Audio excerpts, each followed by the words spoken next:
If you're anything like me, you grew up hearing about the theory of left brain versus right brain dominance. The idea is that the two sides of your brain differ in how they process information, and one side of your brain is naturally dominant. Because of this, you are predisposed to certain talents or skills. If you're right-brained, you're imaginative, you're creative, you're a dreamer. If you're left-brained, you're logical, you're rational, you're a robot. As a kid that was relatively good at math, I immediately put myself in the left brain box, which became a bit of a self-fulfilling prophecy. I figured that because I'm so naturally analytical and methodical, I couldn't possibly express the same sort of artsiness that others could. But part of me envied these so-called right-brainers. I would heavily romanticize the ability to create, to come up with something new that expresses some part of what it means to be human. I'm exaggerating a bit, but still, I wondered, how could someone like me, a nerd that likes math and physics and chemistry, design something uniquely representative of who I am? What medium could there possibly be for me to build something beautiful, something powerful, something fantastic?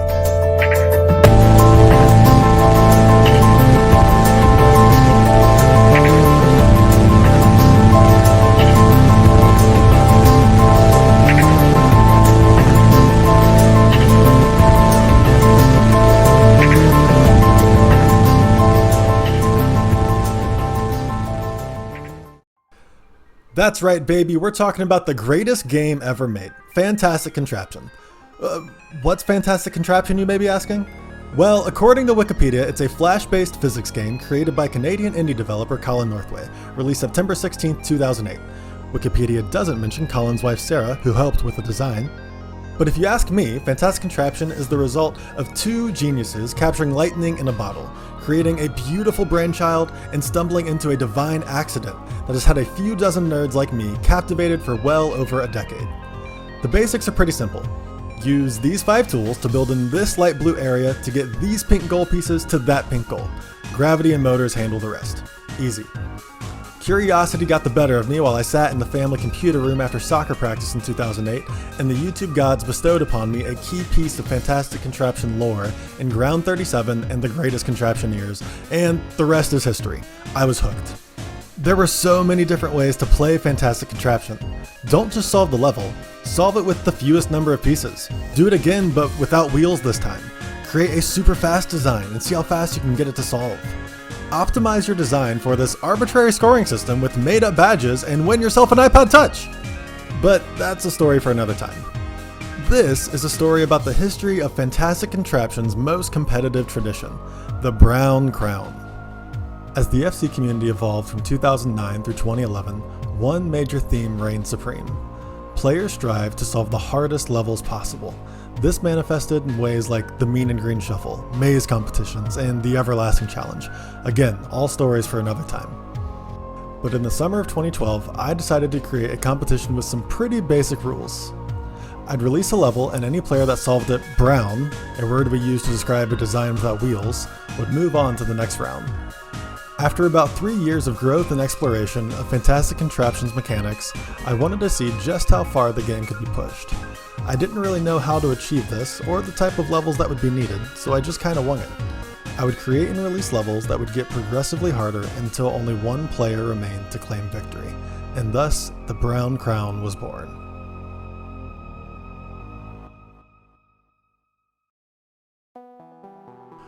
On a whim, I created a new thread on the Fantastic Contraption forum. Unfortunately, the original forums no longer exist, so the text archives of the first 3 competitions are gone, but thankfully the designs are not. Thanks in large part to the recent release of Fantastic Contraption 2, the original game had lost a lot of its player base. Because of this, only 13 competitors joined the Brown Crown. Even though it was small, I was thrilled to see some of the names. Players that I considered some of the greats were joining. Sparkleflower, IG Lima, Silver Boxer, RL Babbitts, and this string of question marks that I've always mentally dubbed cute. I wish I could talk about each of these players in depth, but if I'm honest, there are probably 2 names that I was most excited to see. The first was Lord Hammyball. Earlier, I briefly mentioned the Mean and Green Shuffle. This shuffle was a thread on the forums where players would solve a difficult level without using powered wheels, then slightly modify the level for others to solve. Mag solves often look like chaos because of the random level layouts, but they typically showcase the core of fundamental Brown solves: 4-bar linkages, catapults, extenders, and other techniques, all of which Hammy had mastered.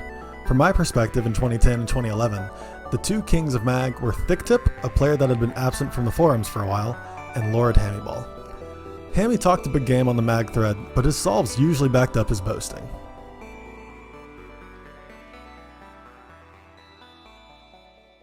The other name that stuck out was a player who was a bit more unique in his approach to the game. This is jdccdj.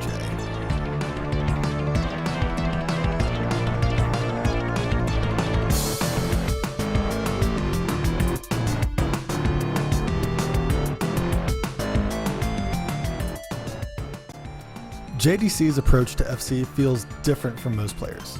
His designs are often more fluid, more creative, and just more entertaining to watch. While other players were trying to compete and show off, JDC was just having fun and making stuff that he thought was cool, which usually meant trying to do things in an unorthodox way. I anticipated his outside-the-box thinking to help him stay alive during the competition.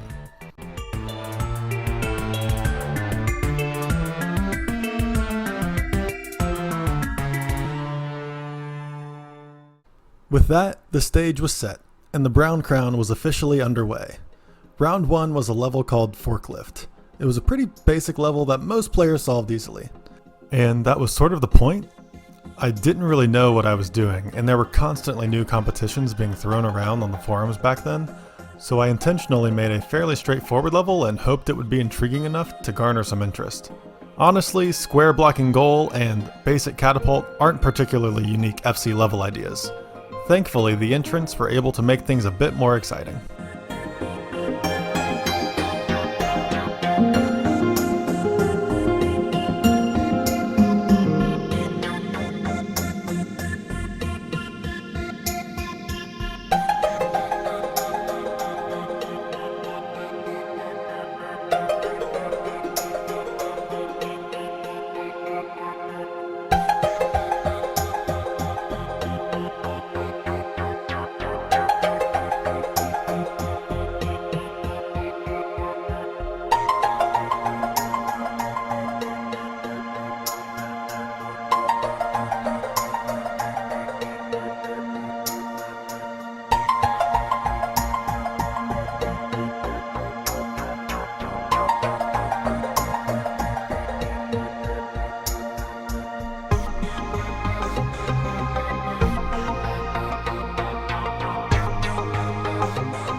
But if you were paying attention earlier, I'd put in the rules that my favorite solve for each round would win a beer. And with this long way, RL Babbitts earned the first beer, which I'll denote going forward with this emote.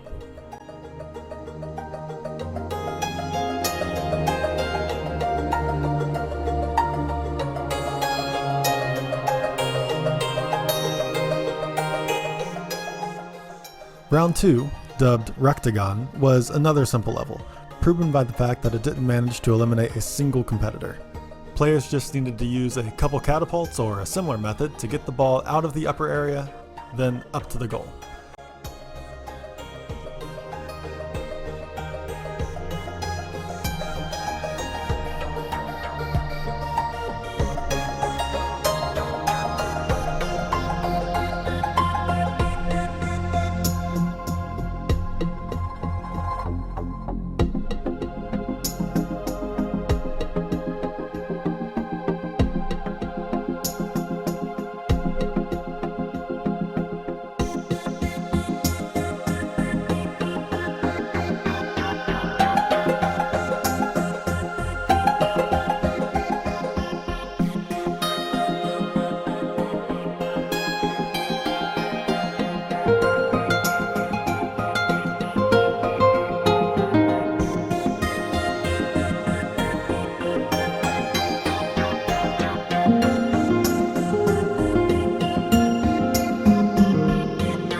Round 3 contained the first level, Curtain, that wasn't a gimme. I thought most players would be able to beat it, but at least it wouldn't be free. Players needed to get the ball out of its starting position, then choose to either pult the ball around the left or hoist a bridge under the build area for an easier pult from the right.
And after round 3, one player was eliminated, bringing the field to 12.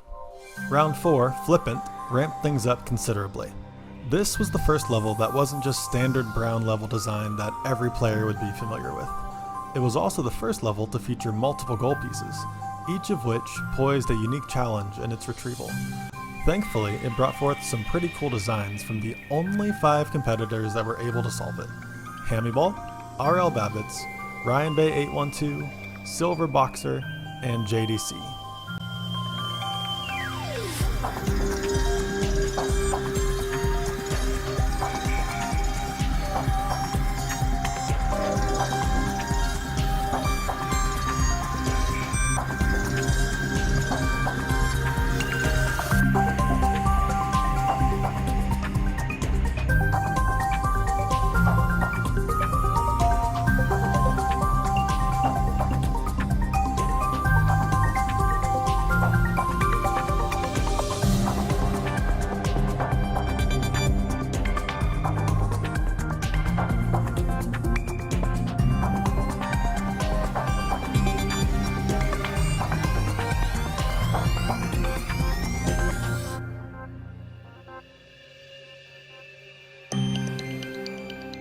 At this point, I felt like things were finally heating up.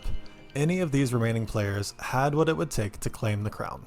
However, at some point during the first Brown Crown, I remember learning something interesting. I was a bit disappointed that one of my favorite players, Proto Genius, hadn't joined the competition. Proto had a knack for building these beautiful mechanisms that almost acted like living creatures in their movement. But it turned out Proto Genius had joined. Sorry for spoiling this for anyone who somehow wasn't aware, but Proto Genius was just a pseudonym created by RL Babbitts for designs that showcased what he called floating triangles and other intriguing mechs.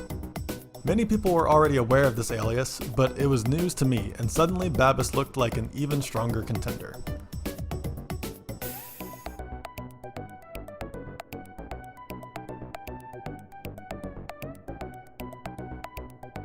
Back to our competition, round 5, Sycamore had a similar difficulty to the previous level, but maybe it would prove to be enough to knock off a few contenders. This level required knocking the ball off its perch, catching it underneath the ghost rod, which allows sticks through but not wheels, and pulting it all the way from the left, over the top of the tree to the right, and then finally lifting it up to the goal.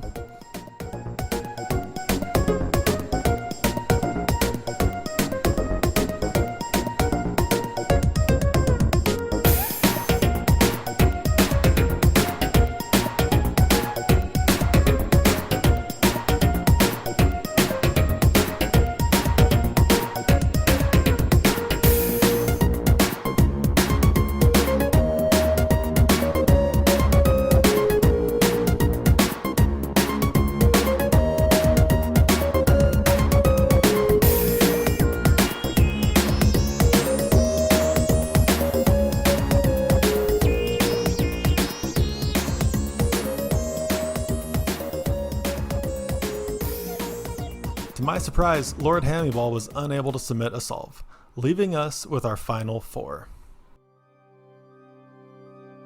Even though it had only been 5 rounds, I began to find it challenging to create a level that would be more difficult than the last, but not impossible. Trying to strike this balance, I created round 6, Extrovert. For the early rounds, I didn't really test the levels myself because I could see that they would be solved handily. For the later levels, I tested them more thoroughly, and Extrovert proved to be too much for me to solve in the amount of time I was willing to put in. The build area wasn't particularly big, there was only a small ledge for the contraption to rest on, and even though each part of the level was doable, I found it tricky to do so without the various parts colliding with each other. Still, I released it and hoped that someone would come up with a solution.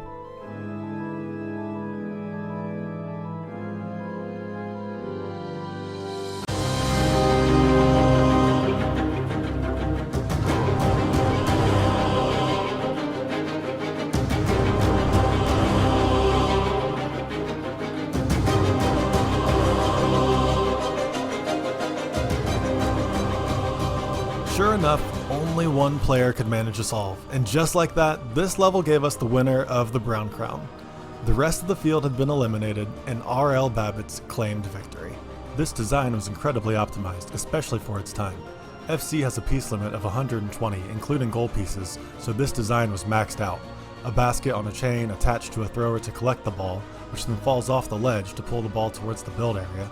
A small catapult with just enough power to fling the ball into the upper left block, barely making it over, an interconnected hanging bridge to the left and a pusher on the right that both utilized the original thrower that had fallen as the weight to move them into place, and a final catapult, perfectly timed and balanced to throw the ball into the ceiling with enough backspin for it to roll into the goal. The competition was over, and R.L. Babbitts was the sole winner. The Brown Crown had gone just as I had hoped. I thought that was the end of the Brown Crown, a one-off competition like many that were held on the old forums. But when the summer of 2013 rolled around, I began to think, if Brown Crown was so good, why isn't there a Brown Crown too? So I made one, and the entrants started pouring in. A lot of the big names from the original were back. Hammyball, DJ Breslin, IG Lima, JDC, and even R.L. Babbitts attempting back-to-back wins. There were some new names I was excited to see as well. Guns Jammed, J Delgado, Beatrix. And by the time Brown Crown 2 had started, there were 23 players that wanted their shot at the crown, and again, there are 2 that I want to highlight. The first is Ryan Bay 812. Like Hammyball, Ryan Bay was a master of the mean and green shuffle, and like Hammyball, Ryan Bay loved to talk trash. He even named one of his designs from the first Brown Crown RL Sucks, but that seemed to have backfired as RL Babbitts got the last laugh in the first Brown Crown. Ryan Bay once even claimed of a level he'd made for the Mag Shuffle, if this goes unsolved, this shuffle has lost all credibility. But still, Ryan Bay had a creative ingenuity about his designs and a core understanding of FC's mechanics that led me to believe he'd be a contender this time around.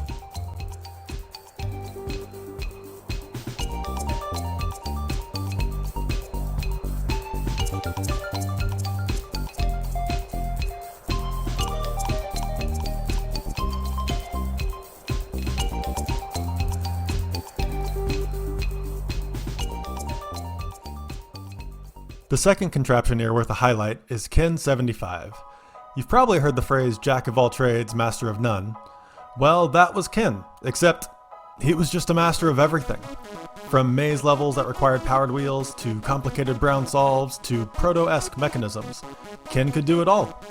I was excited to see all the ways Ken would reach into his toolbox for this competition.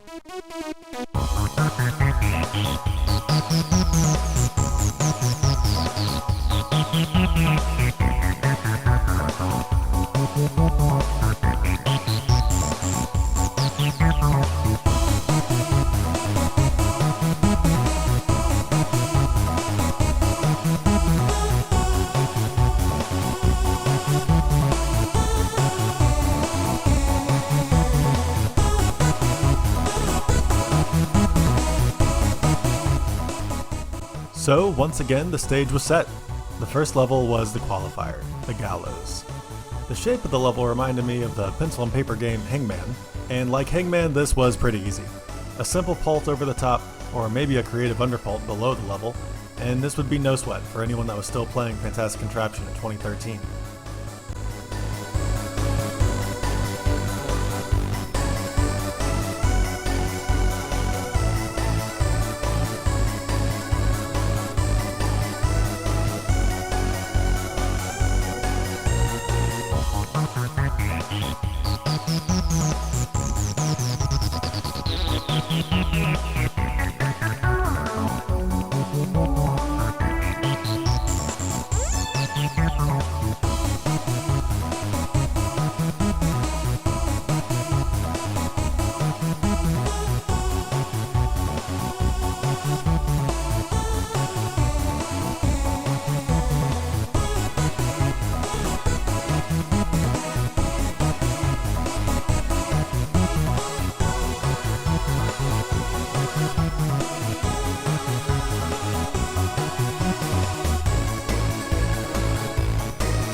The beer for this round went to Paveo's design for its creativity, but maybe I should have considered Brian 3.1415 for his long way.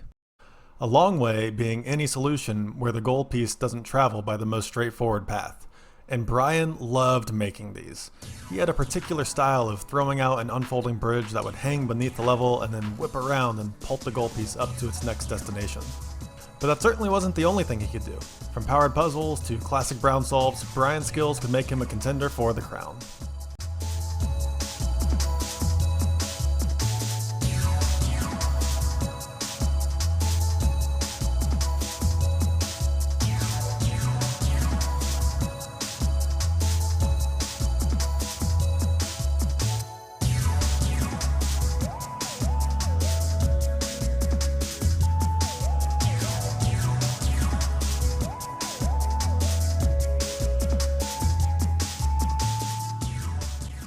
The first real round would be the dugout. This would require an accurate scoop of the ball up and out of the box it starts in, then getting it to the goal box and finally lift it up to the goal. Fairly simple tasks with a generous build area, but it wouldn't be a freebie.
By the end of the round, 7 contraptionistas had been eliminated, leaving 16 still in the hunt.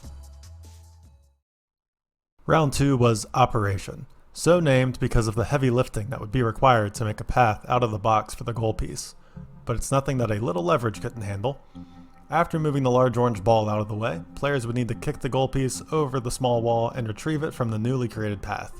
Then a couple of swift lifts would be required, first to bring the ball into the goal box area, then to pop the ball up into the goal.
This level was the first step of this competition into difficult territory, proven by the fact that the field was cut in half.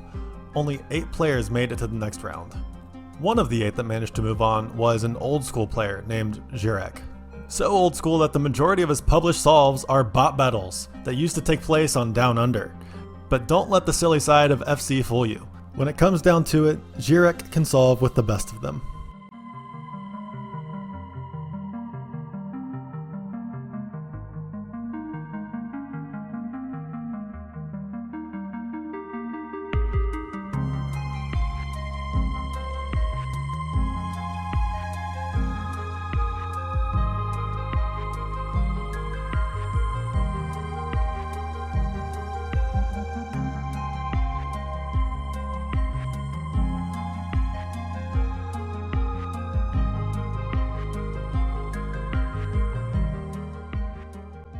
Round 3 was Showstopper.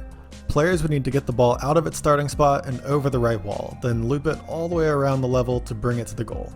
Despite my goal of making increasingly tricky levels that would eliminate players each round, this level proved not to be difficult enough, as at the end of this round, all 8 still remained.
Round 4 was Warped.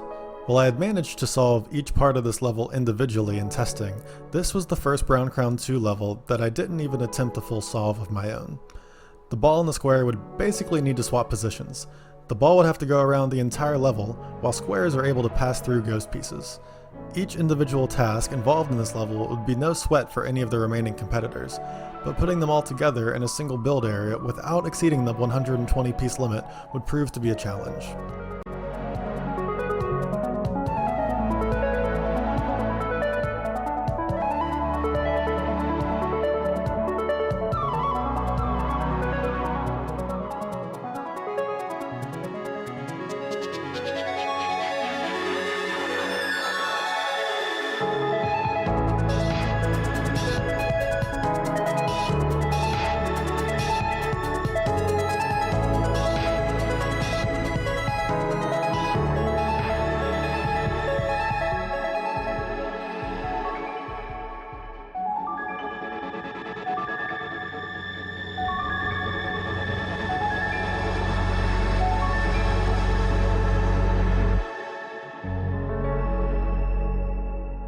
Once again, half the field was eliminated, giving us our final four: Kin75, DJ Breslin, Ryan Bay, and zhyrek.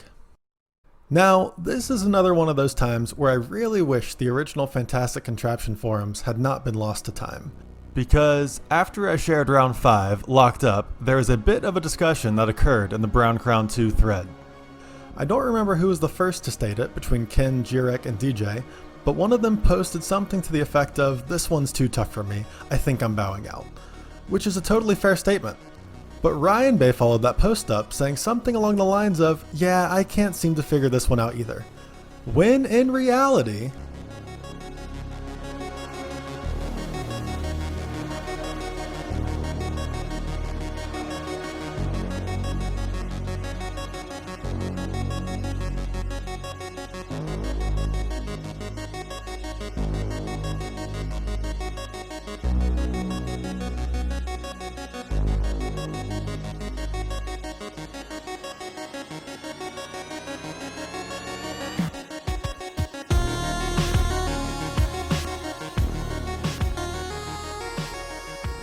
that's right, whether because all other players thought everyone was passing on this level, or because he was the only contraptioneer that could crack it, Ryan Bay had won Brown Crown 2 with this solve.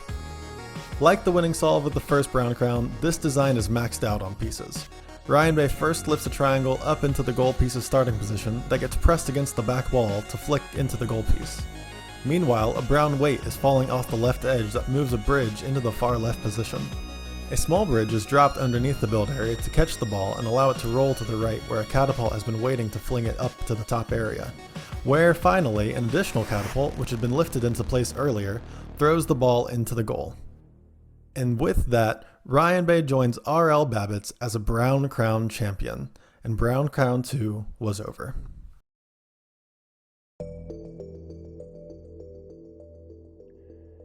By the time 2014 rolled around, I had already decided to make the Brown Crown an annual tradition, so once again I created the qualifying level, Hibernation, and anxiously awaited for competitors to solve it.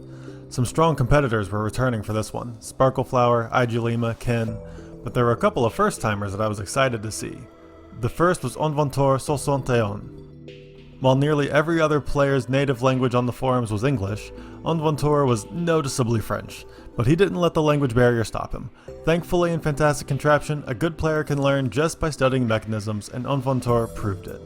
He was actually first introduced to Fantastic Contraption with Fantastic Contraption 2, but here he was, ready to see how his skills from the sequel would fare in the original.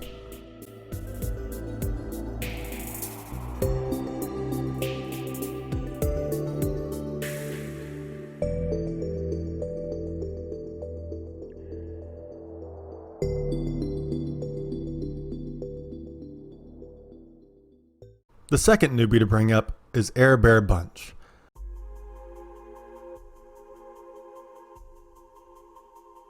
At this point, Fantastic Contraption had been around for 6 years, so anyone still playing was bound to be able to solve difficult levels, and Air Bear Bunch was no exception to that.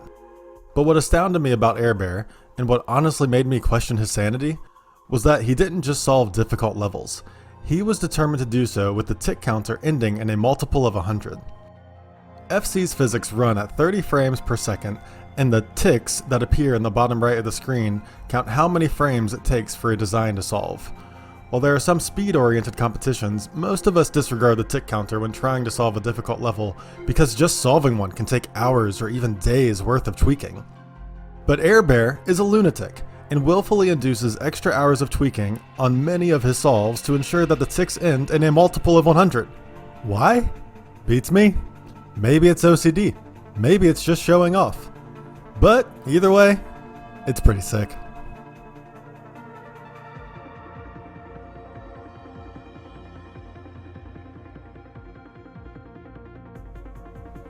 Looking again at the qualifying level to enter Brown Crown 3, Hibernation, I didn't expect it to be too tough. Players would just need to poke, pult, or pop the goal piece from right to left, then unfold a couple of bridges for it to roll into the goal. I'll admit I was a bit disappointed when only 19 players joined, but that may have been because this qualifier was a bit tougher than the first two. Notably, however, neither Ryan Bay nor RL Babbitts were returning for this one. So, when all is said and done, we would crown the third Brown Crown champion.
Round 1 was Ye Olde Tavern.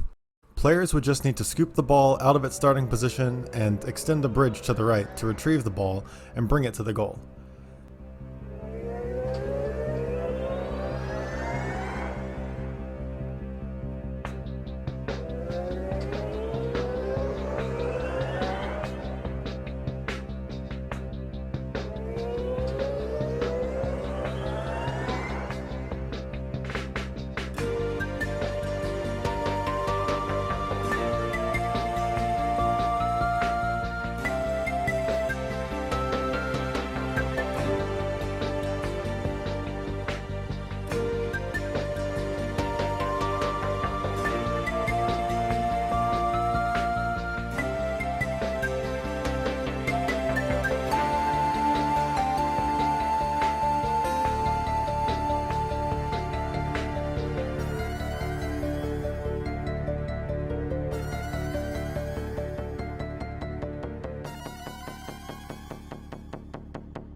Taking a look at the beer earning solve for this round by Guns Jammed, he first unfolds this 4-bar linkage until these two links are fully stretched. Then, as the weight pulls down on the right, the bottom left joint pushes upward on this triangle to cause it to rotate up and around its top joint. While the triangle rotates nearly 180 degrees, the fishing line on the end of the triangle is held nearly rotationless by this parallelogram. Once Gunjam's fishing pole has unfolded, a brown weight falls off the left side of the build area, causing this series of levers to pop the fishing pole up. A design like this was pretty emblematic of a player like Guns Jammed. Like JDC, Guns is an old fart, just trying to have a good time while tinkering with virtual mechanisms. And like JDC, the end result could be some pretty impressive designs. On numerous occasions in the past, Guns Jammed had been able to solve what others couldn't, which would be exactly what he'd need to do to win this competition.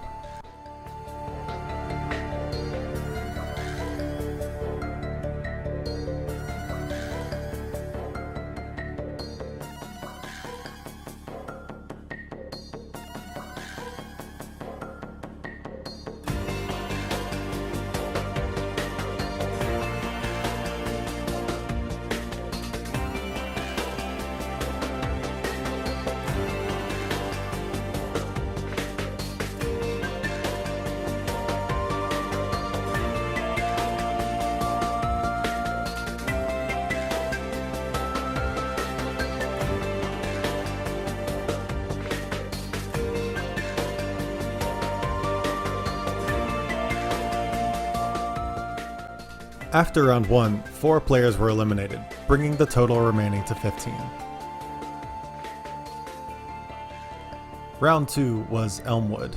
This level contained 2 primary tasks, the first being the retrieval of the ball and the second being pulting or lifting it from under the level up to the goal. All of these players are well versed in catapults that hang underneath the level, so the more difficult task would be the initial retrieval. The most common method players used was throwing a basket over the top of the left wall, then dragging the basket back towards the build area. Although some of the more ambitious players opted to swing a catapult towards the goal piece and whack it from below. I call it ambition, but admittedly it's difficult to determine the motives and intuitions that lead to certain design choices.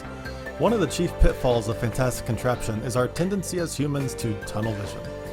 Too often we trust our initial instincts and zero in on that method, regardless of whether an easier method may be available. The same is all too true in FC. The players that are able to advance to the late rounds of the Brown Crowns are often the ones that are able to overcome their tunnel vision and find alternative methods when their first gut feeling proves to be ineffective.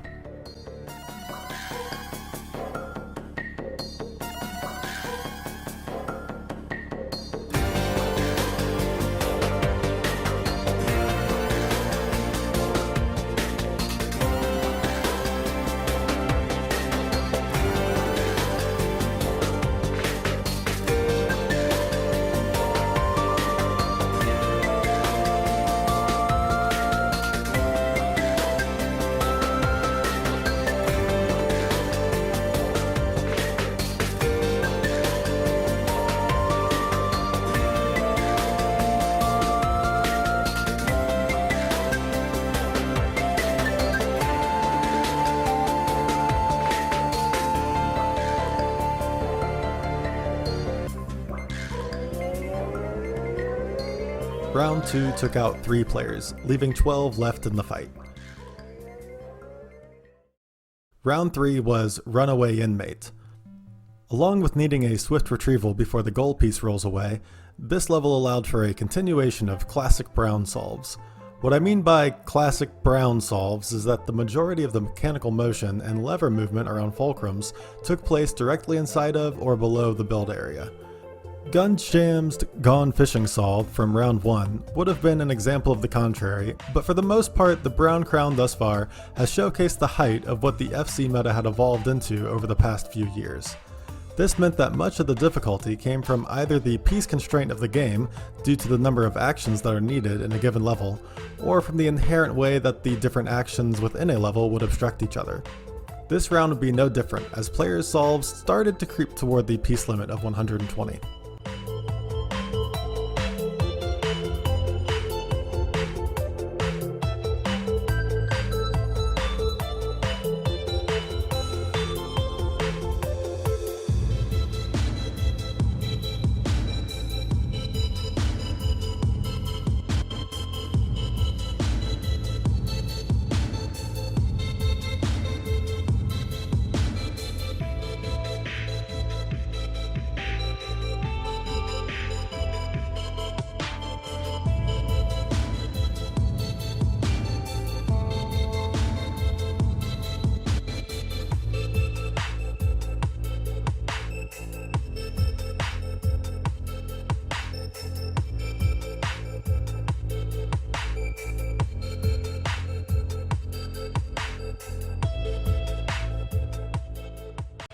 Round 3 knocked out another 3 players, bringing the total down to 9.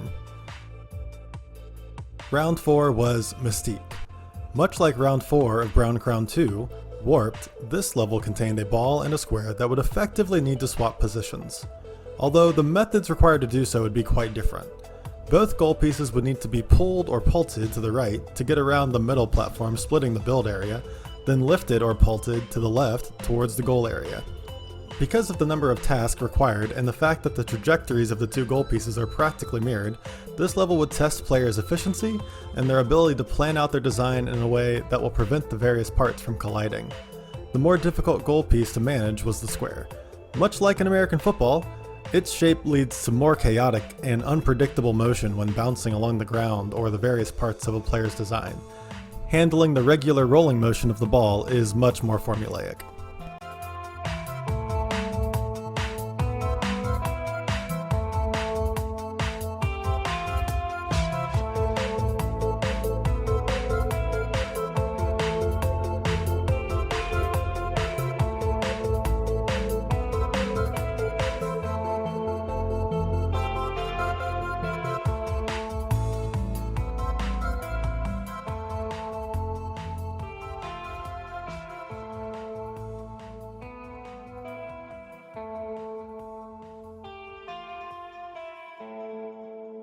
Round 4 eliminated yet another 3 competitors, continuing this nearly linear trend of this competition and bringing the total to 6.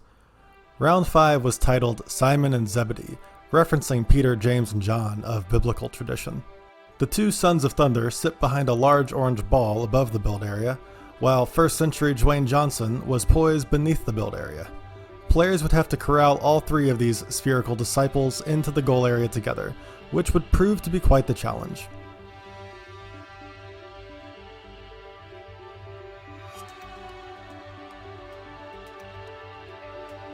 I'm guessing Doinkster wasn't a fan of the difficulty of the level, considering he appears to have called it demonic.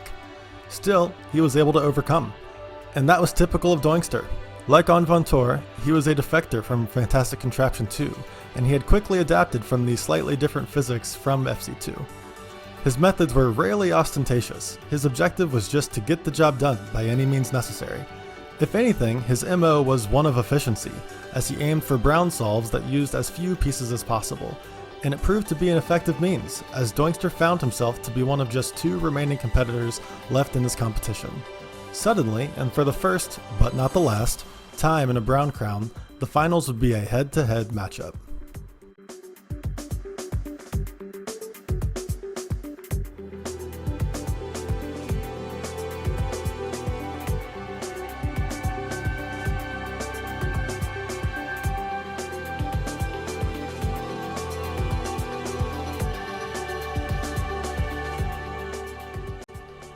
With just 2 competitors remaining, we entered round 6, the Belfry Bell.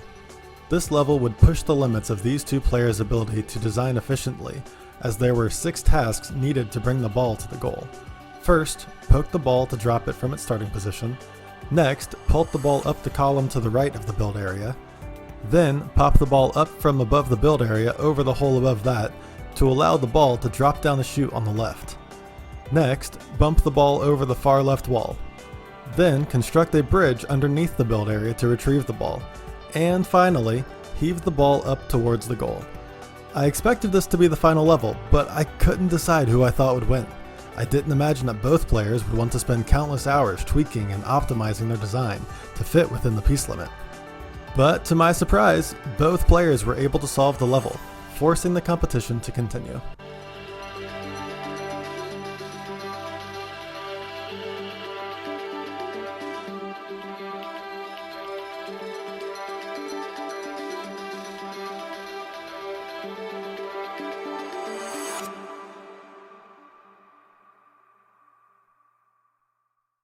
Round 7 was GoldenEye. Like the previous level, this one contained a multitude of actions.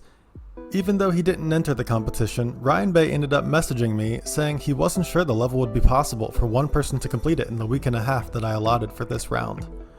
Because of this, he decided to collaborate with JDC to see if the 2 of them combined would be able to solve it. It wouldn't count for anything within the competition since neither of them were remaining. They just wanted to see if it was possible, and here's what they came up with. They sent me this solve just a couple of days before the deadline for the round. Two of the greatest contraptioneers to ever play FC, doubling their effort, doubling their ideas, and doubling their time spent optimizing and tweaking their design to victory. Considering how Ryan Bay and JDC combined were barely able to eke out a solve before the deadline, I figured we'd soon be moving on to round 8 without a solve from either of the remaining competitors. But then,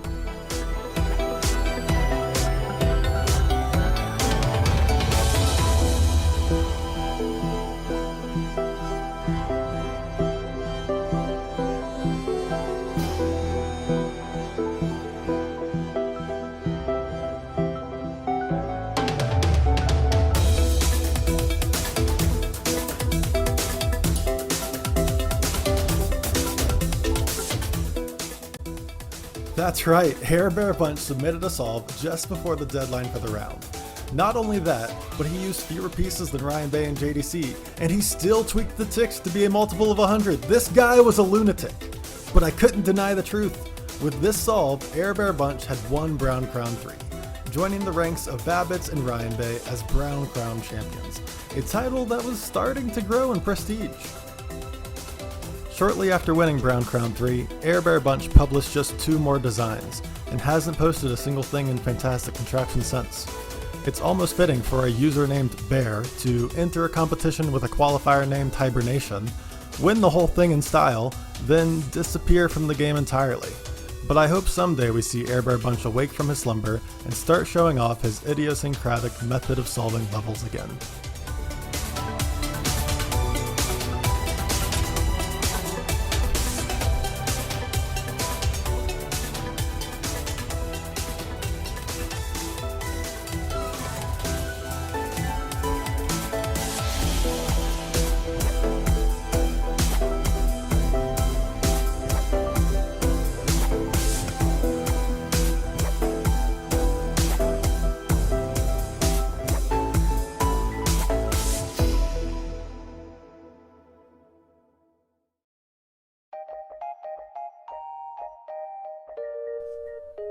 Alright, it's been nearly a year since Brown Crown 3, so it's time for some more Fantastic Contraption. Prius? What is this? The level selection menu is a literal Toyota Prius driving around a map? What have they done with my beloved game? How could they do that? The beautiful simplicity is gone, even replaced by this corporatized cash grab. The aesthetic has got nothing on the original tutorial is literally the exact same as the original. It's just a different solar rod. Why is it in my game? Considering the economy, I just want gas prices to go back to how they were, and the efficient mileage. The iPod Touch was a sensible consumer decision. What is this? Why am I letting myself get so worked up over a spin-off? I trusted you, Colin and Sarah. I trusted you. So yeah, Fantastic Contraption has had a number of sequels and spin-offs, none of which were as perfectly, disastrously beautiful as the original. One of those spin-offs, Fantastic Contraption Prius, brought some pretty talented designers to our little community, and a couple of them had a chance to make a splash in the competition. The first of our Prius promotional propaganda compadres is Bamberclam. Bamberclam had a solid understanding of FC's mechanics that translated seamlessly from the spin-off he was accustomed to, but one thing was particularly intriguing about Bamberclam. He loved solving levels with blue designs. Blue is a term we use to describe a design that only uses water rods. Blue designs are especially interesting because none of the rods in the design can directly interact with the goal piece. Instead, the mechanism must juggle around dynamic pieces, creating a dance between all the moving parts. But like most players, Bamberclam wasn't just a one-trick pony, and this Brown Crown would put his skills to the test.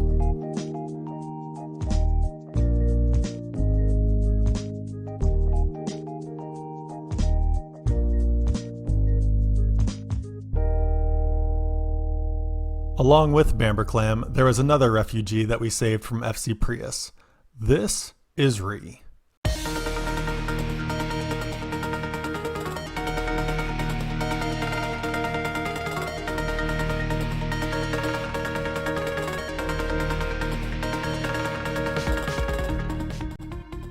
Much like Babbitts, JDC, and Ken, Ree was a master of mechs. Her design showcased a deep understanding of mechanical motion, 4-bar linkages, and fundamental kinematics. But more than that, they were often just really cool to watch. While mechs were her specialty, she was still able to impress with frequent solves in the mean and green shuffle and countless other displays of brown design mastery.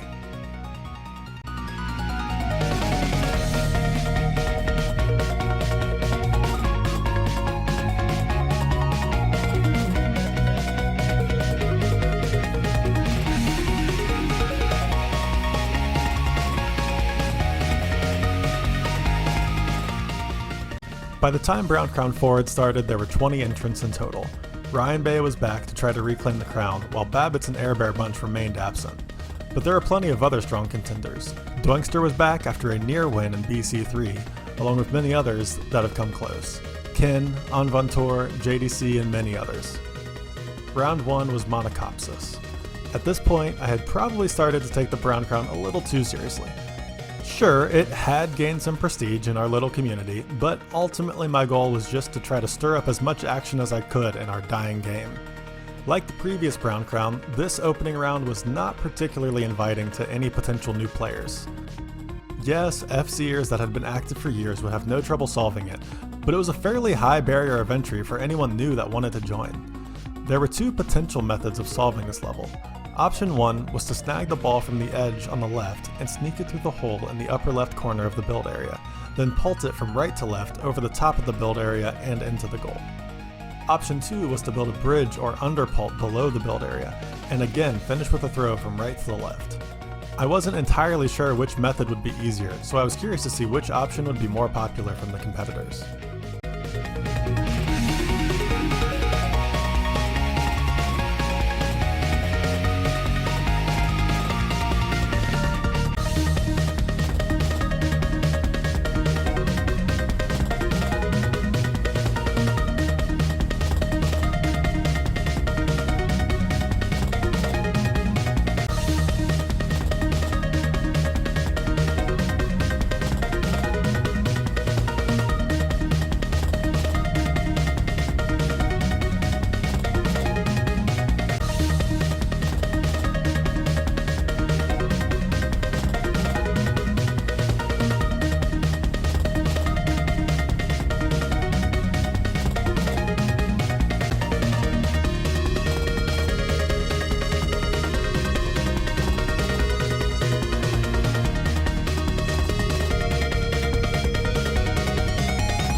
I was pleasantly surprised to see a familiar name join the competition, and it's a name I'd suggest you get used to. This is ID36.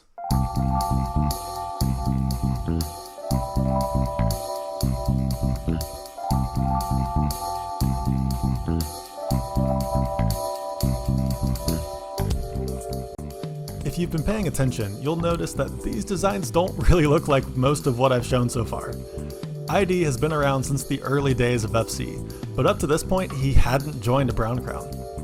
His true specialty was minimalist competitions where he reigned supreme. Any competition that sought some version of a design with the fewest pieces, ID36 dominated. There were others that were good at these types of competitions too, but none as good as ID. It's hard to convey how impressive minimalism is just by watching these designs, so you may just have to accept my word that it takes a certain kind of mind to come up with some of these solutions. And that was why I was so intrigued to see ID36 join. Until this Brown Crown, he hadn't really dabbled in advanced brown designs, so I couldn't wait to see just how far his minimalism could take him.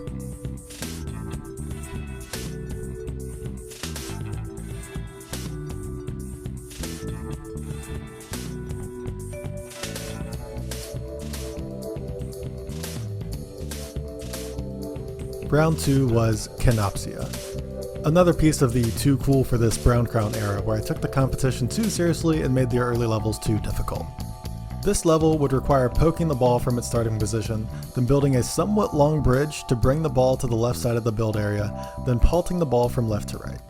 When creating levels, there are a couple of key metrics that I use to get a ballpark idea of how difficult a level is. The first is the number of actions involved.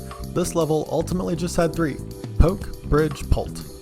so the piece limit shouldn't be a huge issue for most players. The second metric is the distance from the build area that each action must reach, measured in approximate build area widths. As an example, players would need to reach more than 2 build area lengths beyond the build area to retrieve the ball, so that would definitely be the most difficult task, and probably more difficult than round 2 should be. But this was the level I decided to create, and it turned out that quite a few players were up for the challenge.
Despite its difficulty, round 2 only managed to knock out 3 players, leaving 17 remaining. One of those remaining was on the receiving end of a beer from round 2. This is John.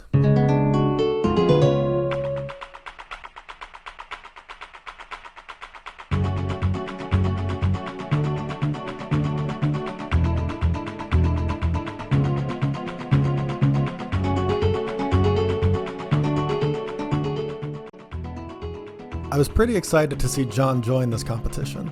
He was an old school player who had a real knack for creativity. Like, seriously, look at these designs. Every single one is unique from pretty much everything else in this entire video up to this point. The crazy part is there are still way more of these. I just had to pick my favorites to keep the length of this segment of the video from getting out of hand. John likes to pretend that he's retired from Fantastic Contraption. Ignore the name of the last design showcased here. And I like to pretend he's not. He's just refusing to accept the sad truth. Anyone that has ever really caught the FC Mind virus, like John clearly has, can never truly leave this game.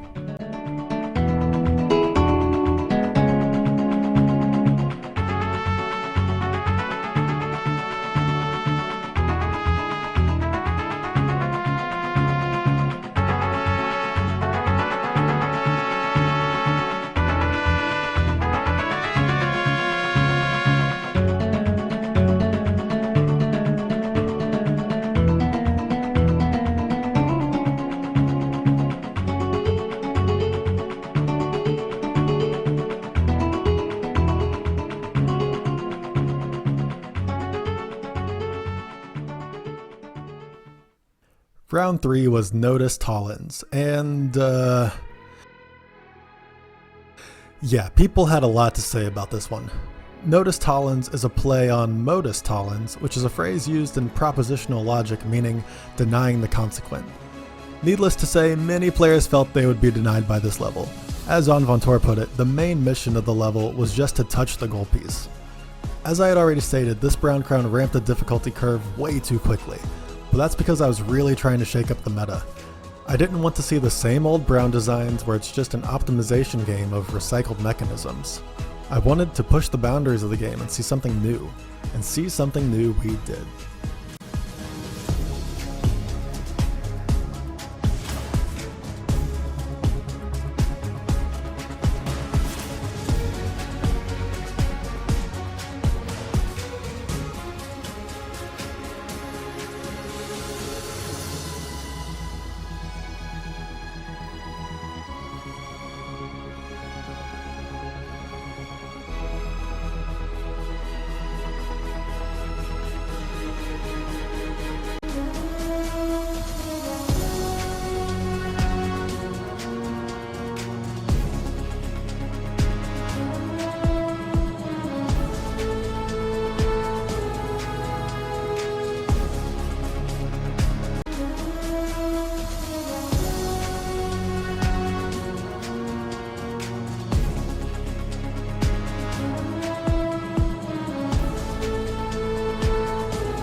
I loved each of these designs, and I had a really tough time deciding on who deserved the beer. Each solve exhibited a similar overall design of shoving the orange ball out of the way and dropping a mech into the hole, but the exact method of doing so was unique between nearly every design. Some players managed to perfectly squeeze a standard pult through the corridor with a short weight dangling off the right side. Other players used force from above to push down the right side of a mech that reached up to poke the goal piece on the left. When all was said and done, this ended up being one of my favorite rounds from any Brown Crown, and it left us with our Elite 8. One Brown Crown champion looking to reclaim his crown, Ryan Bay 812. 4 returning contenders, Kin75, Onvantor 61, jdccdj, and Pavel Anakiel, and 3 first-time competitors, Gio, ID36, and John. Each of these players had a long history with Fantastic Contraption, and each of them had the necessary skills to claim the crown, so I decided to ramp things up even more. Round 4 was Yu Yi. Once again, the Brown Crown featured a level with both a wheel and a rectangle, and this level returned the Brown Crown to the basic Brown solve meta. No single overly difficult section, but many doable actions that are hard to squeeze into a single build area within the 120 piece limit. And it turned out that no one could manage the squeeze by the deadline. After the deadline, 3 players shared their progress, showing they were close. Onvantor had every part built except for the initial ball retrieval, but he had 36 pieces left to accomplish that task. It wouldn't have been easy, but given another few days, he may have managed a solve. Ryan Bay, however, nearly had a fully functioning solution. Everything was in place, he would just need to tweak both of his final catapults to get each goal piece to the goal. But that's far easier said than done, considering the way the design self-intersects, disrupting the otherwise deterministic physics of FC.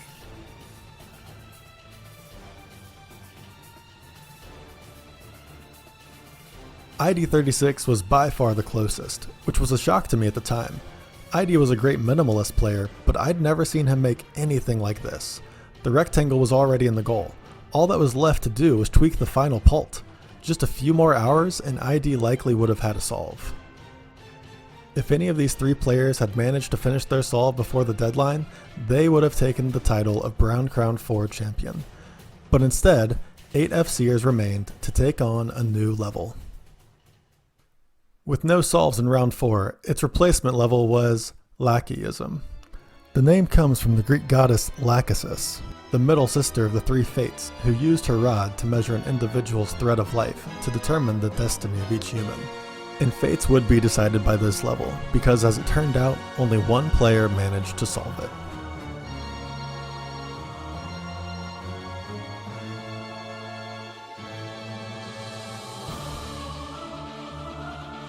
Despite having never participated in a previous Brown Crown, despite having never been one to excel with advanced Brown solves, and despite a near miss in round 4, ID36 claimed victory in Brown Crown 4 with this solve. As expected, ID's skills with optimization were critical in this competition, shown by the need to max out the piece counter in this solve. But much less expected was his creativity in Brown designs throughout this competition. By hanging a small brown rod off the end of this string, he manages to snag the goal piece from its starting spot. That same mechanism then falls from the level and acts as the counterweight to hoist the bridge into place. Meanwhile, a small triangle has whipped around for the goal piece to roll onto, only for it to whip back around as its mechanism takes a cliff dive, flinging the ball over the right wall and onto the bridge. Finally, a simple optimized catapult throws the ball into the goal. And with that, ID36 adds his name to the list. 4 Brown Crowns, 4 Brown Crown champions.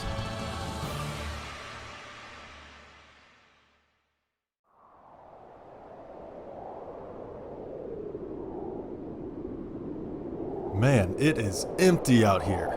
Not much going on in the Fantastic Contraption forums these days. Well, I guess that makes sense. It's currently 2016, and Fantastic Contraption was released 8 years ago. I suppose it might be time to say goodbye. We had a good run. Psych! We're back, baby, with another Brown Crown. BC5 is gonna... Only 16 entrants, so maybe the game is on life support, but it's still gonna be awesome. ID36 and Ryan Bay are both back to try to be the first Contraptioneer to claim multiple Brown Crowns. But there's plenty of other returning talent that'll try to stop them. Zhyrek and Doinkster have both found themselves in the final round of a previous Brown Crown, along with another player that we have yet to talk about. This is Geo. Geo like a rock.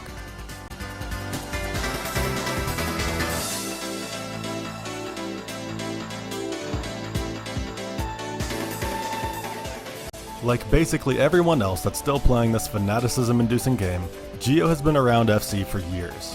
Up to this point, Geo felt like a very similar player to RL Babbitts.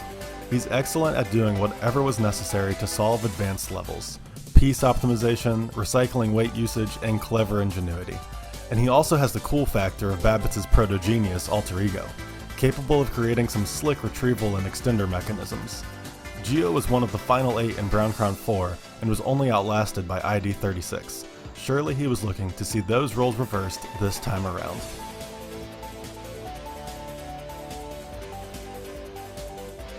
Round 1 was burgers and fries. I must have been hungry when I named this level to think that the orange circle and yellow rectangle could resemble food.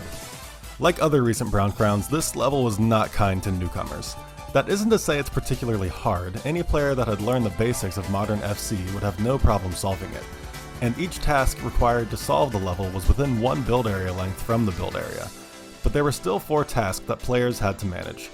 Poking the goal piece from its starting position, laying out a bridge to retrieve the ball, removing the rectangle from blocking the goal, and then pulting the goal piece into the goal. None of these actions would be particularly difficult, but for new players that weren't used to doing all of those things in a single build area, it could be difficult to manage.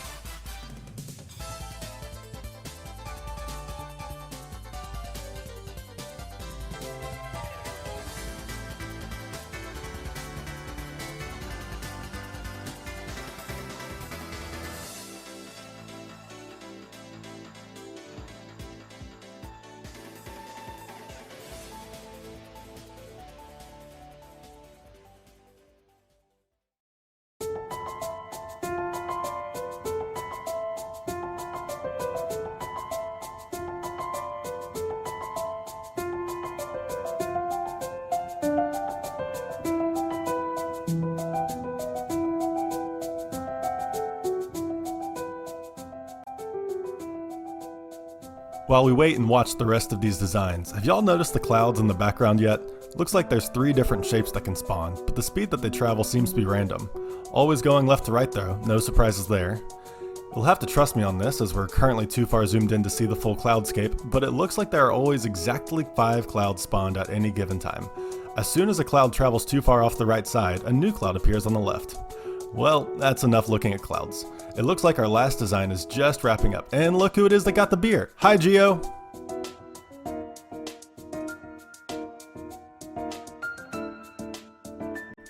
Round 2 was wait a minute, this isn't round 2. In fact, this isn't even the brown crown at all. There are wheels in these designs.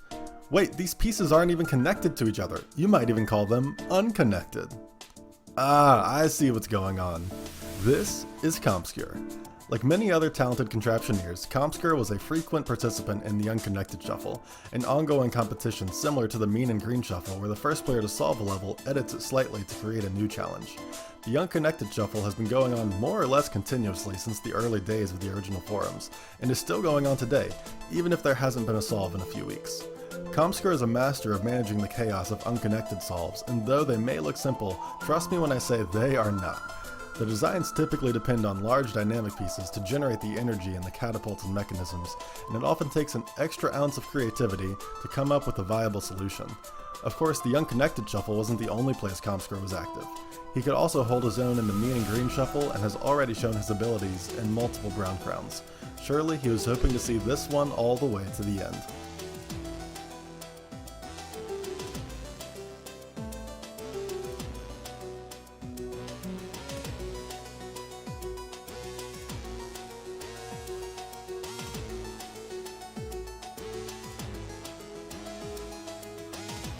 Okay, looks like we're back to the competition.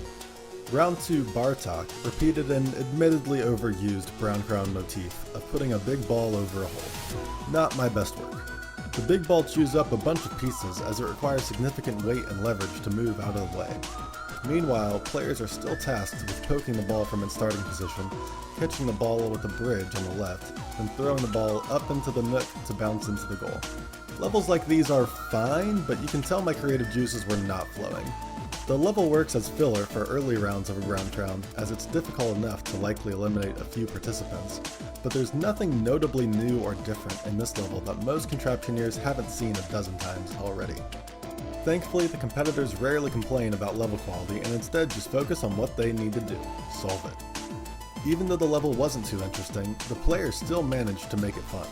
For starters, the players were pretty split between those who chose to handle the ball entirely on the left side, and those who brought the ball through the build area to instead bring it up into the goal from the right. Additionally, you have players like Doinkster and ID36, who clearly tried to make this level a minimalism challenge, proving that you don't need a lot of weight when you know how to make use of proper leverage. Then you have this doohickey from Beatrix that holds the ball in place until the angular momentum of swinging around becomes enough for the ball to slip through and fly through the gap created by the same device, pushing the ball out of the way. Like I said at the start of this whole video, this game is the perfect way for left-brainers who are typically lacking in artistic talent to show some unique flair.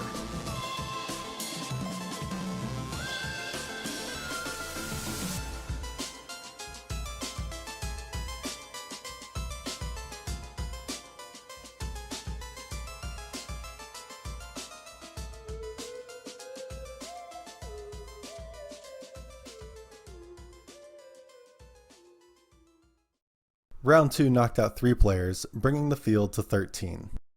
Round 3 was Anaximander, and man, again with the big ball blocking the path. That is such a lame theme. What was I thinking? Well, the rest of the level is alright. Players need to fling the goal piece over the right side of the level while extending a bridge to catch it. Then, once the ball rolls all the way to the left, players would need to throw the ball into the cavern containing the goal, then find a way to lift it to the top. Fling, catch, throw, and lift. Only 4 tasks, but a couple of them are moderately piece intensive.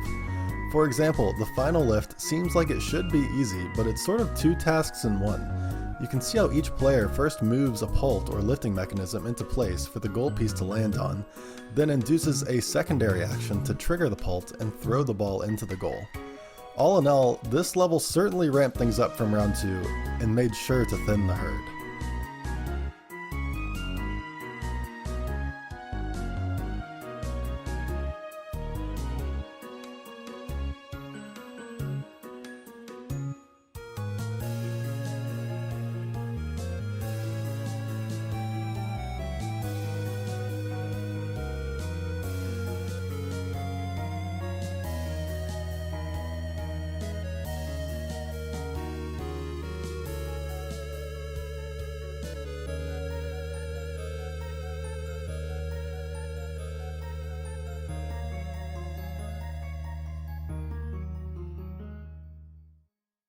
Round 3 eliminated over half of the remaining competitors, dropping the total from 13 all the way to 6. Of those final 6, there were 2 returning Brown Crown champions, Ryan Bay and ID36, 3 returning Brown Crown finalists, Geo, Doinkster, and zhyrek, and 1 first-time finalist, Compscure. All of them would have their shot at the crown, as Round 4 Heathen would prove to be the final level, making Brown Crown 5 the shortest Brown Crown ever in terms of number of rounds. The difficulty curve was pretty harsh in this year's competition, and it culminated with Heathen. Players were sort of dumbfounded with how to even approach this level. The build area was generously large, and there were only 2 tasks involved: lift the ball over the first wall, then throw it into the goal from below. But that final throw was far from conventional. Typically in Fantastic Contraption, levels are designed such that the fulcrum for a catapult or lever are much closer to and more accessible from the build area. Whoever would end up cracking this level would need an inventive idea. While most players tapped out, there were 2 that seemed to indicate they may be onto something. Doinkster, the Brown Crown 3 runner-up, who only fell to Air Bear Bunch, and ID36, the most recent Brown Crown champion from the previous year. After the competition had ended, one of these 2 players shared their progress. Had they been able to tweak this design to victory, the competition would have continued to another round. But, unfortunately for Doinkster, this was as close as he was able to get. And that means...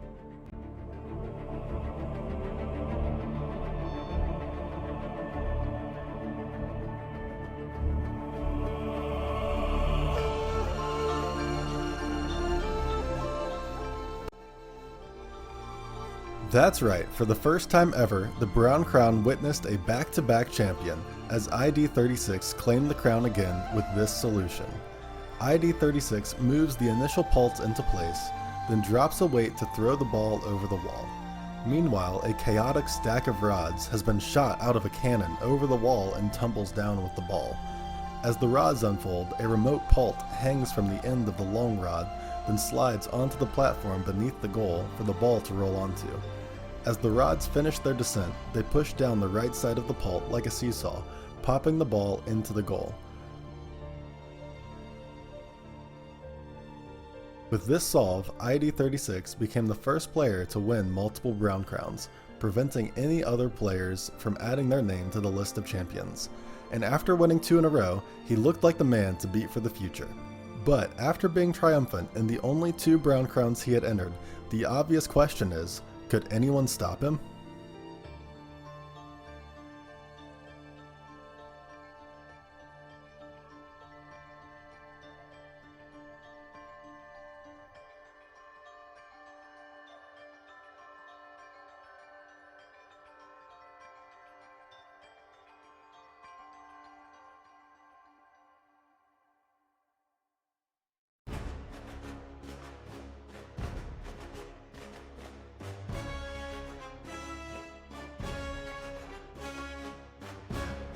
ID36 is coming. Dread it, run from it, destiny arrives all the same. As Brown Crown 6 approached, ID36 seemed inevitable. 2016 and 2017 were undeniably 2 years of dominance by ID36. And I'm not just talking about the Brown Crown. There were plenty of other competitions happening across the forums those couple of years, and ID took home his fair share of victories. He was undoubtedly the favorite for this year's Brown Crown, but nothing in life is guaranteed, especially because Brown Crown 6 gathered 25 entrants and a stacked playing field.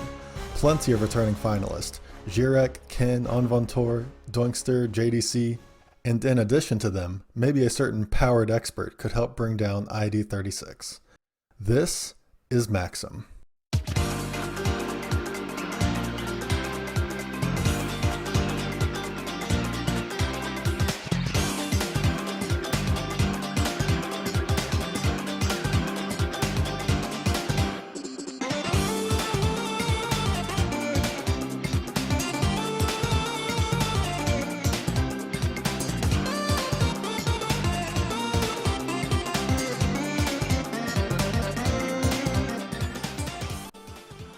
Maxim was a pioneer of Fantastic Contraption while it was still in its infancy, with some impressive long ways on the official levels.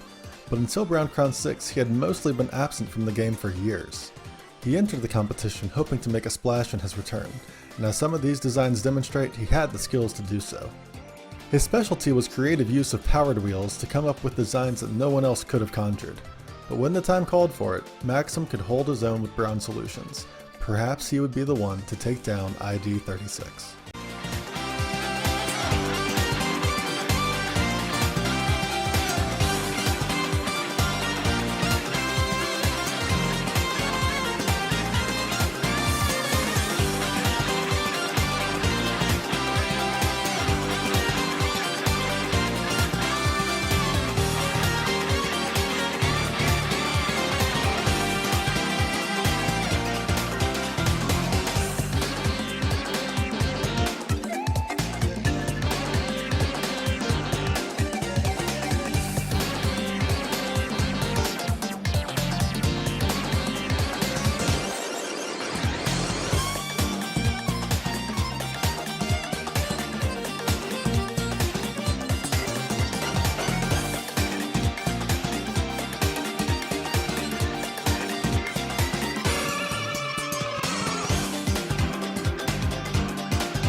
Round 1 was Kernigan.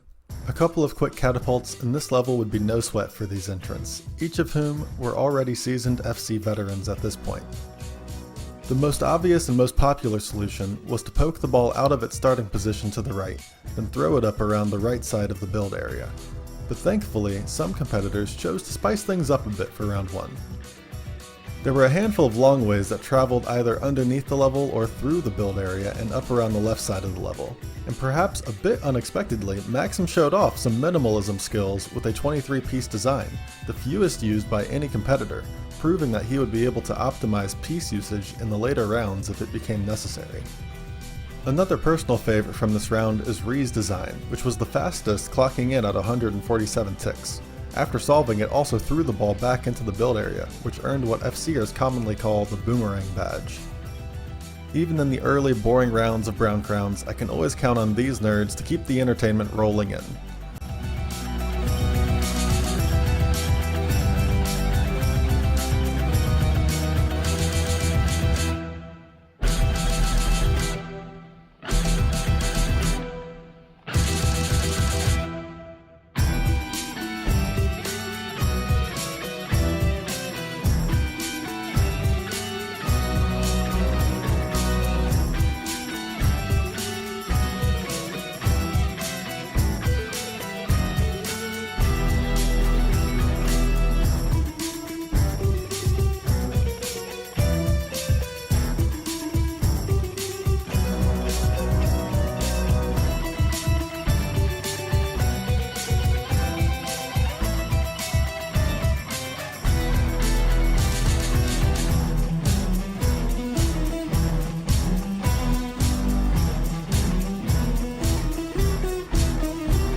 Round 1 culminated with Kin 75's beer-earning double long-way design.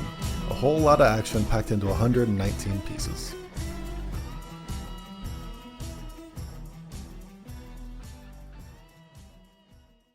Round 2 was Ptolemy.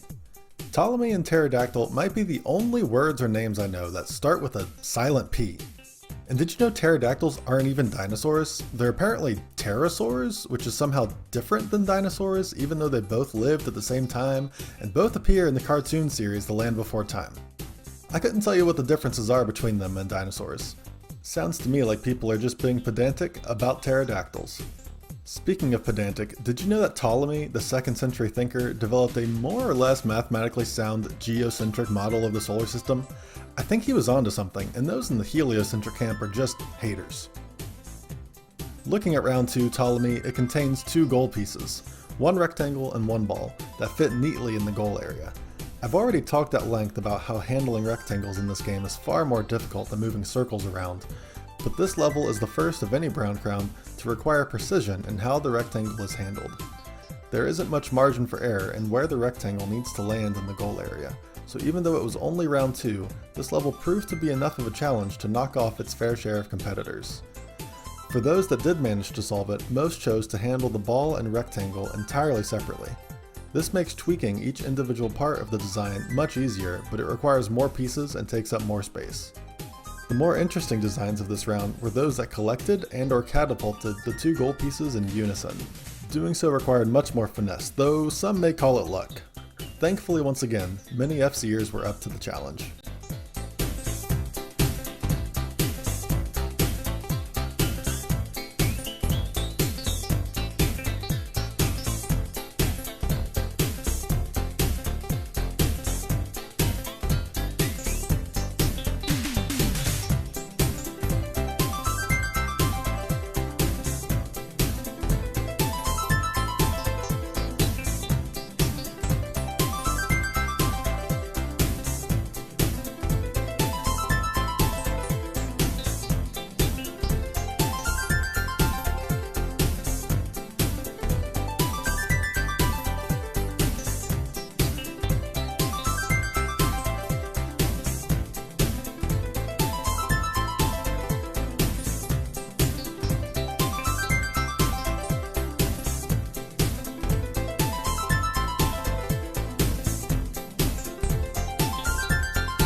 Round 2 managed to eliminate 5 contenders, bringing the total for Brown Crown 6 down to 20.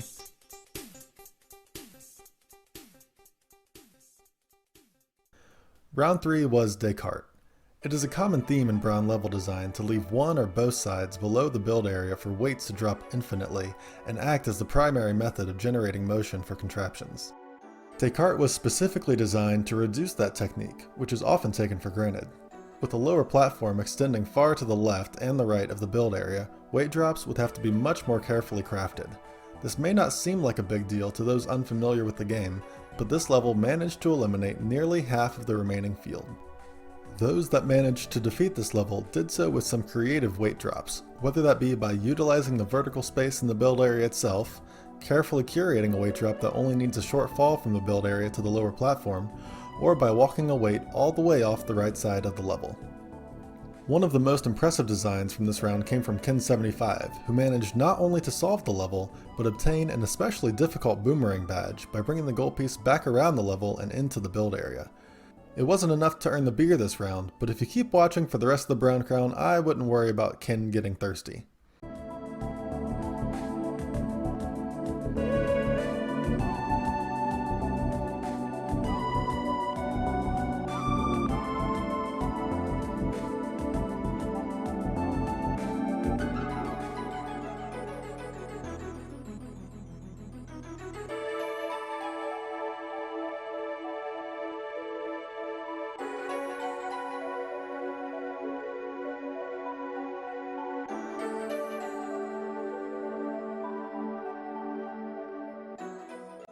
Ultimately, the beer for this round went to JDC for the sheer entertainment value of slamming the ball off the ground and bouncing it into the goal.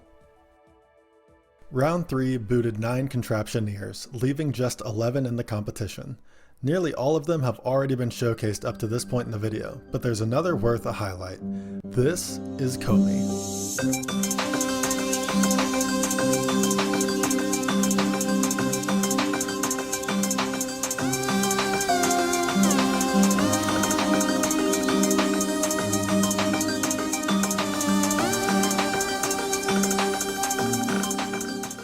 Komi had been around for a few years at this point, but compared to the rest of the field, Komi might be the only player that could have been considered a newbie. Komi competed in Brown Crown 5, but didn't make it beyond round 1. By the time Brown Crown 6 rolled around, Komi had improved tremendously. The rest of the remaining players had already lost to ID36 in the 2 previous Brown Crowns, so perhaps after a year of getting accustomed to the Fantastic Contraption meta and refining her skills, Komi could be the one to claim the crown.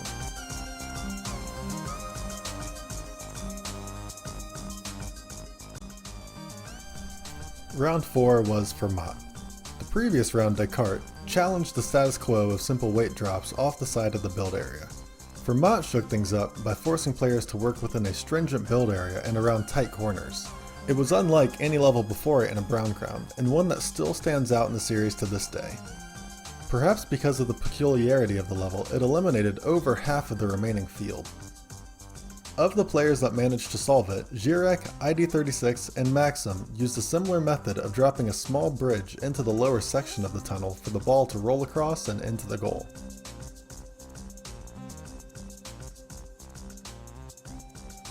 The 2 most entertaining solves did things a bit differently.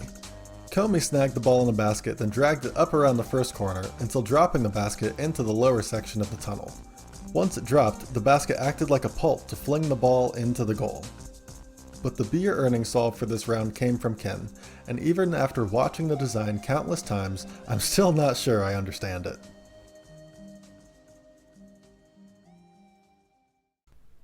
Heading into round 5, we were down to our final 5 competitors. I named the level Riemann because the way the rectangles in the level were stacked against each other reminded me a bit of a Riemann sum integral approximation. The most difficult aspect of this level was the short climb up and left that the players' designs would need to make in order to drop into the area containing the goal piece and goal. Had the build area been shifted to the left by about 1 width, this would have been a cakewalk for all of the remaining 5 players. But because of the added difficulty, Riemann got the best of a couple of contenders.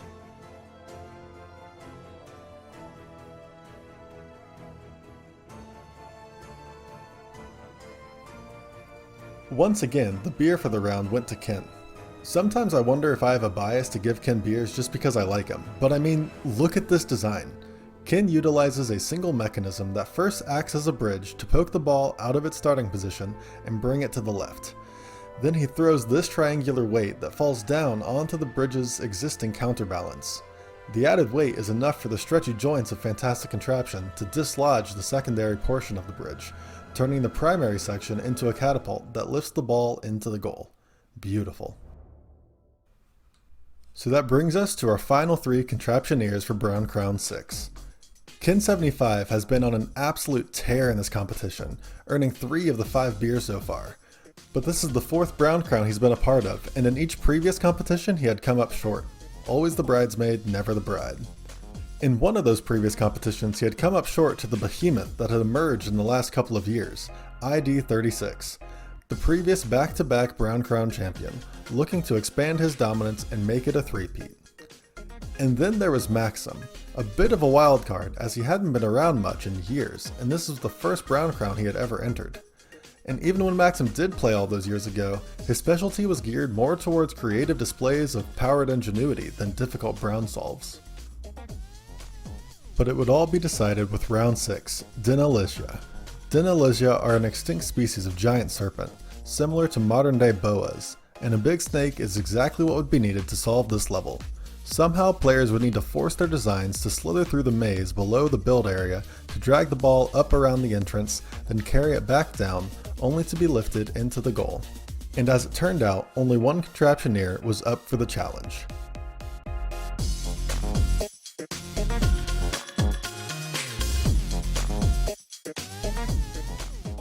After years of second place, Ken75 had finally claimed his first Brown Crown with this solve. He titled the solve Apep, presumably after the Egyptian deity. Apep was a great serpent, known as the Lord of Chaos. I couldn't think of a more fitting name for this design. There are so many self-intersecting and interacting parts that the chaos brought by this design must have been a tweaking nightmare, but somehow Ken was able to manage. 2 major parts of the design are simultaneously dropped into the cave. The first is a retrieval mechanism that sneaks a basket beneath the ball, then drags it up through the tunnel and flings it to the right. Meanwhile, the second part of the design is a bridge that drops perfectly into position for the ball to land on a ramp, then roll up and into the goal. Ken had absolutely earned the crown with this solve, and he did it in the most Ken way I could think of. an inventive solution that no one else would have even been able to think of. And so, Kin added his name to the list, bringing the total number of Brown Crown champions to 5.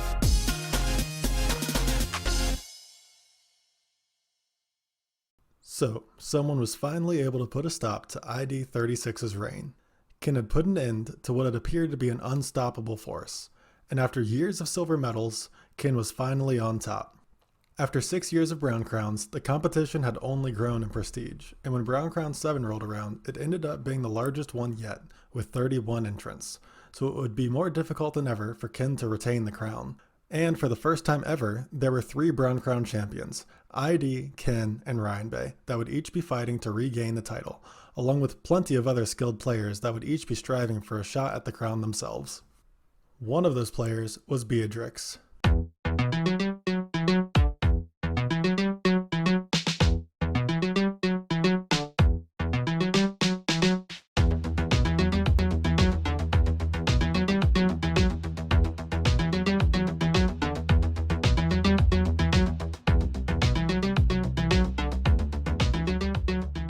Beatrix had competed in 4 Brown Crowns up to this point, and while his first couple of entries ended in first round exits, this year he would be poised to make a deep run.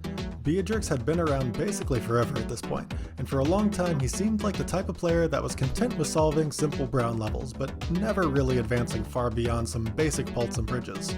However, between 2017 and 2018, Beatrix had taken a significant step up in ability. It seemed like he had finally dug deep into FC mechanics, learning to utilize some advanced mechanisms, piece optimization, and weight recycling.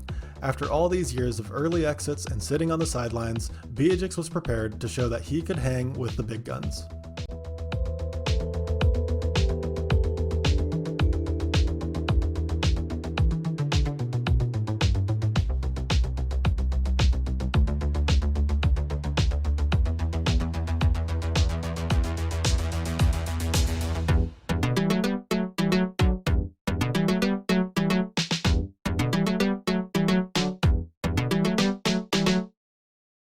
Another player that was on the rise was Silver Boxer.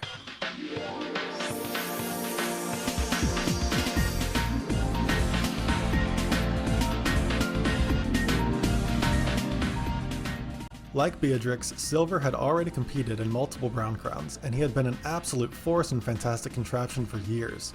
Everyone knew that Silver was one of the best in the game, but he hadn't really shown himself as a threat in the Brown Crown since making it to the finals of Brown Crown 1. Maybe it was a lack of motivation to spend the necessary amount of time tweaking designs to victory. Maybe it was a lack of interest in the levels that came out of each Brown Crown. Or maybe it was just unfortunate timing with real-life responsibilities preventing him from investing the hours to pull off a Brown Crown victory. But whatever the reason, it was well known that Silver could be a top contender when he wanted to, and maybe this year would be the year that the Brown Crown would witness a prime Silver Boxer.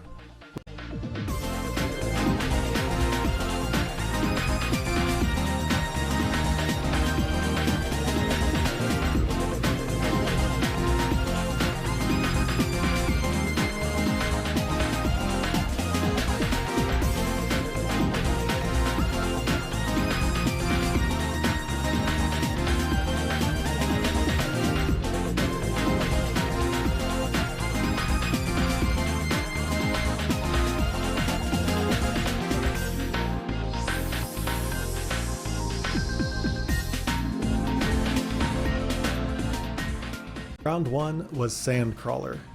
With Kin 75 shaking things up and revealing that ID 36 could be toppled, countless first-time competitors seemed to come out of the woodwork.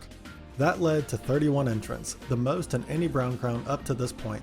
Sandcrawler is not a particularly interesting level as it only requires a simple poke of the goal piece, then ramping, rolling, or repelling the goal piece to the left, so to keep things moving, I'll be showing 4 designs at a time. But for anyone that's really interested, feel free to rewind and analyze each one.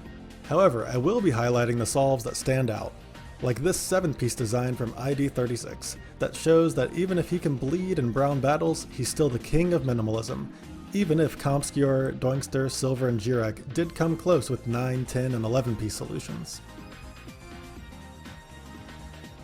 Then there was Ree, who came up with this fancy retrieval mechanism that juggles the goal piece around before bowling it towards the goal. There were of course other players that also got creative with some carpenter designs, aka designs that only use wood rods, foregoing the use of water rods. And in typical fashion, Destropocalypse had a pretty impressive retriever. And there were other players that came up with some convoluted catapults. But ultimately the beer for the round went to this retriever by Kin75, which plucked the goal piece from its starting position and carried it all the way to the goal.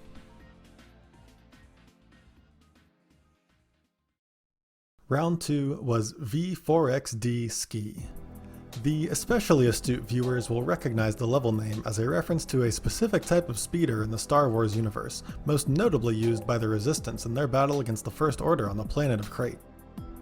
For the rest of this video, I'll continue showing 4 designs at a time in the early rounds of Brown Crowns, and only highlighting the most impressive or creative solutions.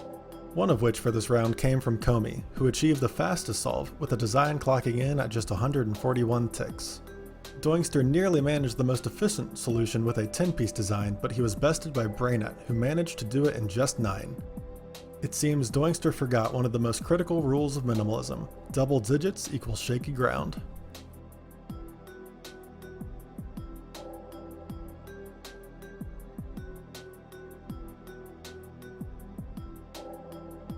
Kin almost earned himself the beer for this round with a long way that traveled all the way around the entire level in a counterclockwise manner. No doubt an impressive feat, so you may be wondering who could have possibly come up with a more interesting design.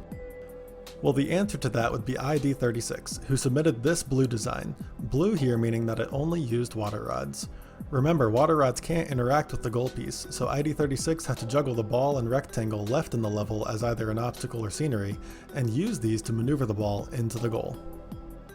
Round 2 knocked out 5 competitors, leaving 26 in the hunt. Round 3 was Y-Wing. The vast majority of the competitors for this round chose to move some sort of pult into position underneath the goal piece, then send it over the level to the right, through the build area and up into the goal.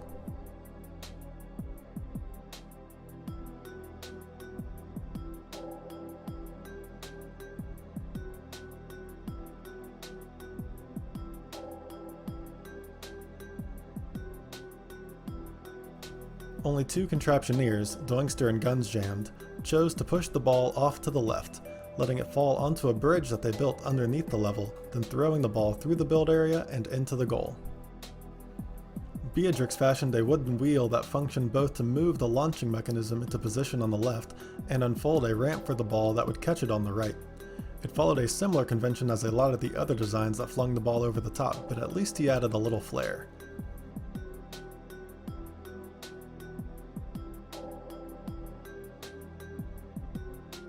And then there was Brainet, who not only solved the level but ended up returning the goal piece to its starting perch, earning a true boomerang badge.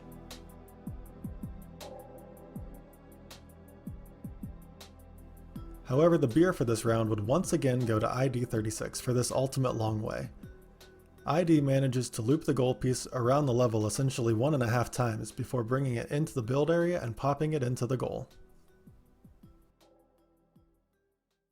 Round 3 eliminated 7 contenders, bringing the total down to 19. Round 4 was V19 Torrent, which ramped the difficulty of the competition up considerably, and began to thin the herd. Players would need to drop a mechanism below the build area that is able to reach up into the triangular cavern below and poke the goal piece from its initial position. Then, after the ball rolls into the gap, players would have to time a second mechanism to propel the ball into the goal.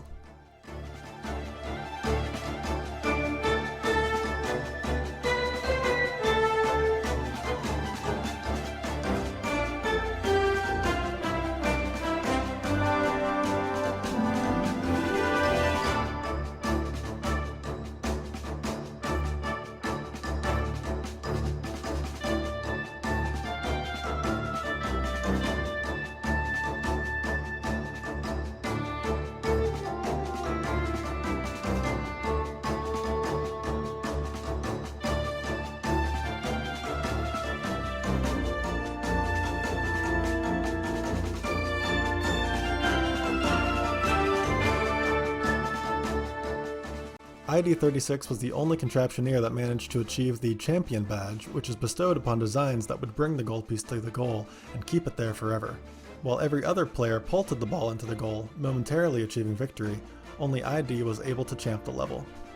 But perhaps more impressively, Kin75 was the only player to utilize a single mechanism that fully extended all the way to the ball and built a bridge for it to roll into the goal. While every other player flung a small wooden rod at the goal piece, Kin showed off how far his mechanisms could reach. Ultimately, the beer for this round went to Brainet, who was the only competitor to attempt any sort of long way, heaving the ball up into the build area and around the left side before pulting it into the goal. Brainet had been in contention for the beer every round leading up to this one, but this was by far his most impressive design. Who was this guy anyways?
Brainet first posted on the forums in 2015, but sort of flew under the radar, keeping to himself.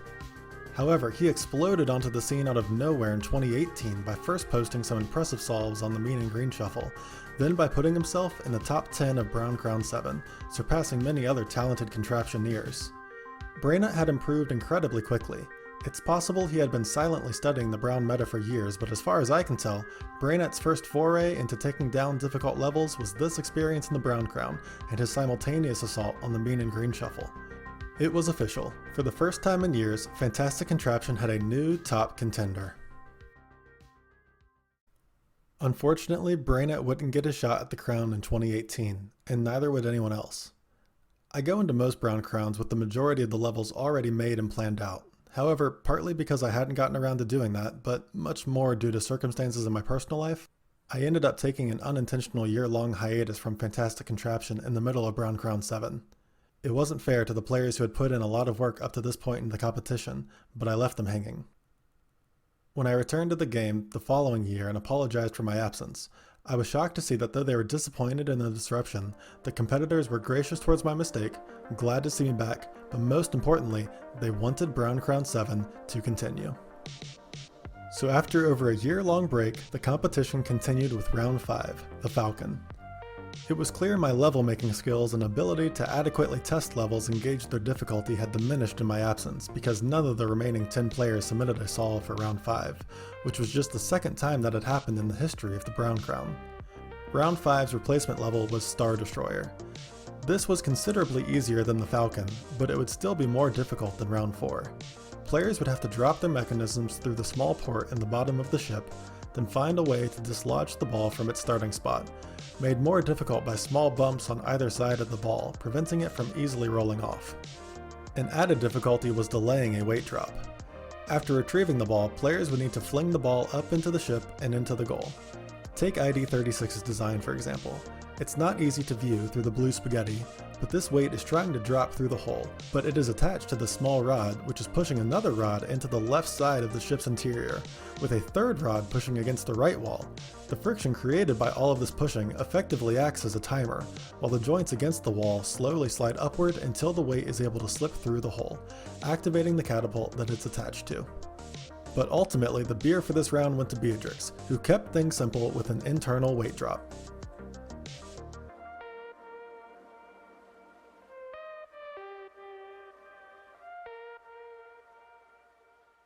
Only 3 players managed to solve this level: Maxim, ID36, and Beatrix. Just like Brown Crown 6, Maxim and ID36 found themselves in a three-way final. But instead of Ken, their third opponent would be Beatrix. So who would it be? The veteran ID36, who was prevented from three-peating last year? Maxim, the wildcard contender, who for a second year in a row was proving he's an expert at more than just power designs? Or Beatrix, the longtime player who is proving that you can in fact teach an old dog new tricks? It would all be decided with round 6, Snoke Flagship. The king was back. With this design, ID36 put himself back on top of the Brown Crown, as neither of the other two players were able to solve it. ID simultaneously launches two mechanisms from the build area, both relatively simple pults with sneakily clever design. The first is the underpult that shoots off to the left, dragging a long chain at the end of which is an L-shaped piece that reaches into the nook and pulls out the ball. I still can't tell if the way this thing flies in there is sheer dumb luck or if it was intelligently designed. Meanwhile, a basket has been thrown off to the right, timed so that it swings back to the left to catch the goal piece. And as its main mechanism tumbles out of the build area, it drags the ball onto a ramp where it's then able to roll into the goal. ID36 was the only player able to come up with a design to defeat this level, reclaiming his title of Brown Crown Champion. And while no one else had even two such titles, ID had just grabbed his third. Once again, one has to wonder, who can stop this guy?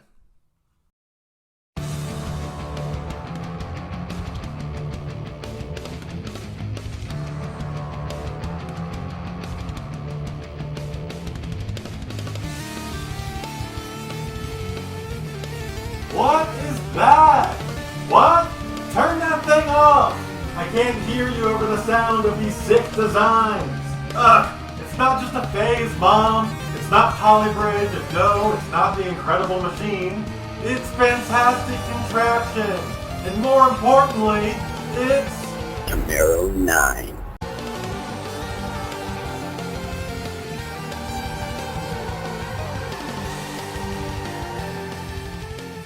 Camaro was an old school player that hadn't been very active in nearly a decade at this point, but he returned to the game like a freaking wrecking ball. And you may be wondering how one does that in Fantastic Contraption, and you can't really, but it's a metaphor, so just go with it. In true old school player fashion, Camaro's primary MO was to just get the job done.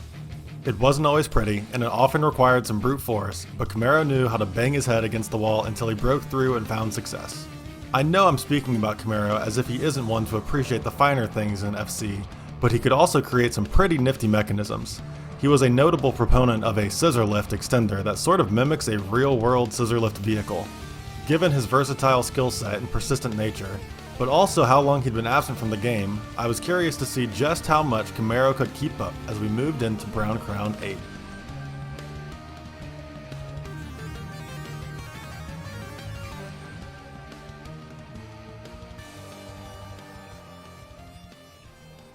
Camaro wasn't the only old-timer making a big return. This is Whizbang. As shocked as I was to see Camaro enter a Brown Crown, I was far more surprised to see Whizbang. Whizbang was certainly a talented player, but advanced brown designs had never been his forte. He was much more skilled with minimalism, and it shone with his dominance in the simplest badge records thread, where the simplest designs for various badge combinations for the official free levels of the game are recorded. For example, this design uses the fewest pieces to achieve the water and boomerang badge on tube, by returning the goal piece to the build area and only using water rods. And this 5-piece solution is the simplest one to achieve the champion badge on back and forth, leaving the goal piece in the goal forever. Or my favorite, this 7-piece infinite boomerang solution on U-turn, where the goal piece continuously cycles through the build and goal areas. These are all impressive feats in their own right, but could it translate to winning a Brown Crown? Well, this is basically the exact road that ID36 paved 4 years ago by transitioning from a minimalism master to Brown Crown champion. Maybe Whizbang is exactly what the Brown Crown needs to put a final stop to ID's reign of terror. Looking at the entrant list for Brown Crown 8, there are once again 3 returning Brown Crown champions, including RL Babbitts, who hasn't been around in 6 years, making his first return since Brown Crown 2. There are an additional 6 competitors that have made it to the finals of a previous Brown Crown, showing they're contenders for the title. And despite there only being 18 entrants in total, 5 of them were first-time Brown Crown participants, showing this decade-old Flash game has still got some life in it. Round 1 was Turing. There was a pretty noticeable drop-off in participation between Brown Crown 8 and the previous one, possibly due to my disappearing act in the middle of Brown Crown 7, but also possibly due to the difficulty of this level.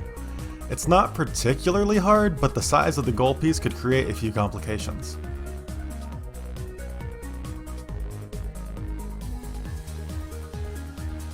One of the newbies, Empika, used the inertia of the gold piece to his advantage, swinging it around in a basket and into the goal.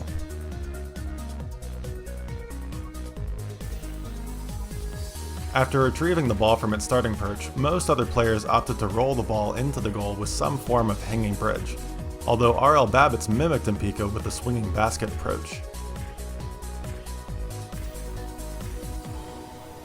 Ultimately, the beer for this round went to Ken for this solve that brings the goal piece back to its starting position.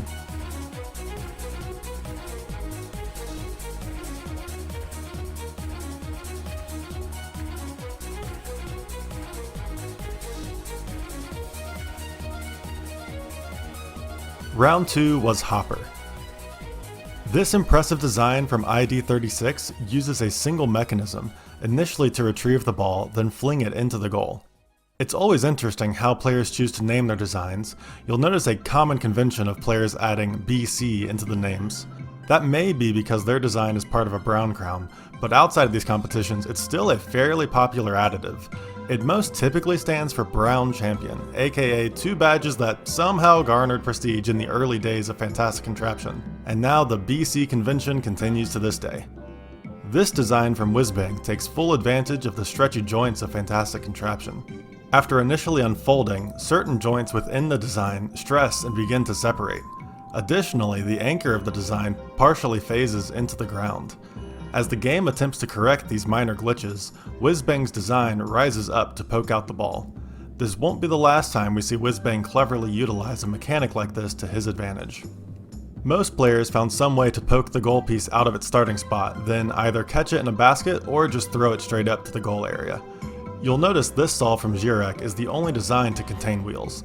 Normally this goes against the rules, but because the wheels don't actually help with solving the level, and because zhyrek was peacefully practicing his God-given First Amendment right to protest the oversaturation of brown solves at the time, I decided to allow it. This design from DJ Breslin initially faked me out as I thought he had overshot his target, but it turned out he was just showing off with the long way. The beer for the round went to Ken75, who once again returned the goal piece to its starting perch, an impressive feat to accomplish within the 120 piece limit. But he wasn't the only one to achieve it, as Brainet shockingly pulled off the same thing.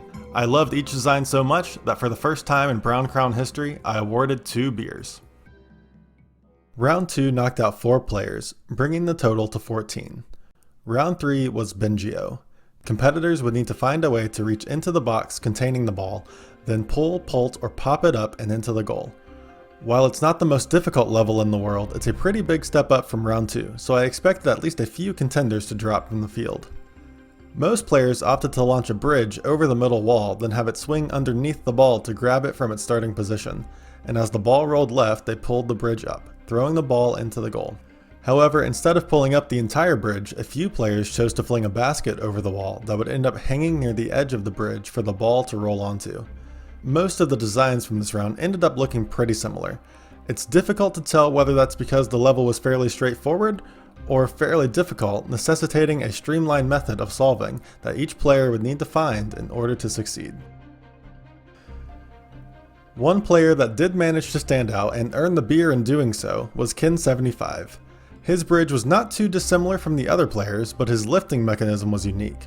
By dropping a weight through the middle chute, the anchor of the lifter juts to the right. In doing so, it pushes on a lever, causing the basket at the opposite end to rotate up and into the goal. Round 3 eliminated just 2 contenders, dropping the field to 12. Fewer eliminations than expected, so thankfully round 4 would ramp things up a bit with Van Rossum.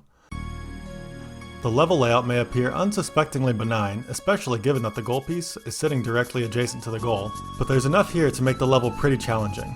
First of all, have you ever tried to carry a couch up a flight of stairs with a 90-degree turn in the middle, with walls on both sides? That's basically what the first part of the level required. Players would have to hoist a mechanism through this corridor, then find a way to activate that mechanism to fling a bundle of rods to the right that would be able to turn around the right corner and poke the gold piece.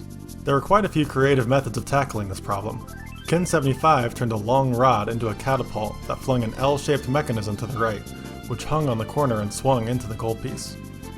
Braina and ID36 each used the old walking stick trick by throwing two rods of slightly different lengths over the right wall so that they would walk to the left as they fell into the gold piece.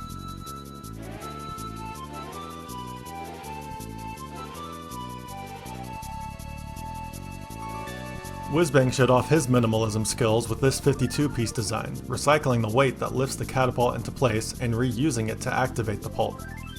Camaro earned the beer for the round with this solve that barely appears to graze the goal piece and allow it to slowly roll into the goal. While every other player threw a detached grouping of sticks to the right, Camaro was the only one that utilized a chain that remained connected to his main mechanism. Round 4 took out 5 players, leaving 7 in the hunt. Among them were all 3 of our previous Brown Crown champions, a former finalist, an up-and-comer, and our 2 old-timers that were making an increasingly impressive return. Round 5 was Minsky. Players would need to find a way to reach up through the rightmost corridor, drop a basket or similar retriever to the left, and pull the goal piece up and into the goal. Most players stumbled upon a very similar looking design by hoisting a basket and chain up and over the wall with a long rod at the end of a lifting mechanism, then releasing the anchor for the entire design so that it falls, pulling up the basket with goal piece in tow, and forcefully throwing it into the goal.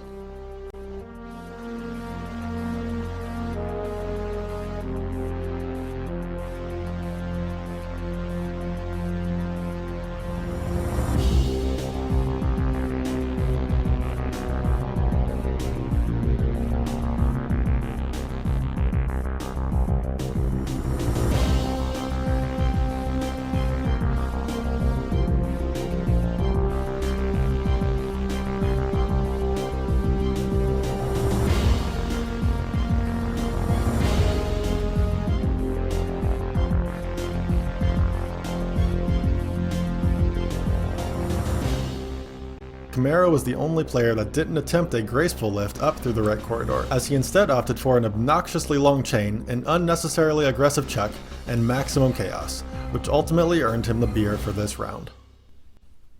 With round 5, we said farewell to R.L. Babbitts, the first of the Brown Crown champions to fall, and to Silver, who would once again be walking away without the crown.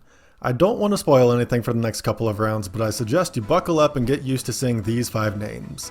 They'll embark on an entertaining battle, but it was pretty stressful for the guy running the show, as I was afraid this competition would never end. Round 6 was Knuth. The first 3 players to solve the level did so in fairly similar fashion by heaving a retrieval mechanism that doubled as a bridge over the wall and around the left platform to grab the goal piece, then using a basket or similar secondary mechanism to lift the ball into the goal. But the 2 most interesting solves were those that utilized a more creative ending elevation technique, each of which would earn a beer.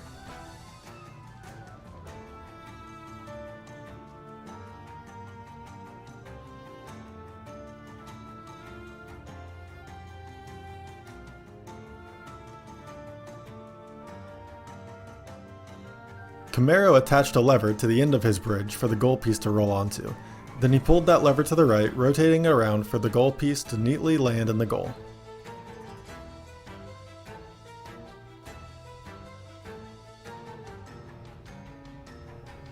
Whizbang dangled a chain off the right side of his bridge, with some extra slack so that the goal piece fell into the first 2 pieces of it. As the chain gets yanked and pulled taut, the ball gets flung into the goal like a slingshot. Like you may have predicted, all 5 competitors solved round 6, meaning nobody was eliminated. Round 7 cranked up the difficulty with hamming. Players would have to drop their machines from the build area, then maneuver them around the S-shaped path to the ball and push it into the goal. ID36 overcame this with this belligerent bomb of a stick throw that somehow managed to fly into the goal piece with enough force to pop it into the goal. Whizbang once again utilized the Patchwork FC physics engine to his advantage. When his main mechanism is activated, you can see a multitude of joints that are stretched beyond their limits. As the game forces the joints back together and pushes this rod out from inside the wall, the tension causes the end of the mechanism to rotate left, moving a stick into position. Then we wait for this series of anchor rods to slowly push their way up the right wall. After over 10,000 ticks and nearly 6 minutes of real-time waiting, the contraption is finally able to fall with enough force to pull on the right side of the brown stick to pop the ball into the goal.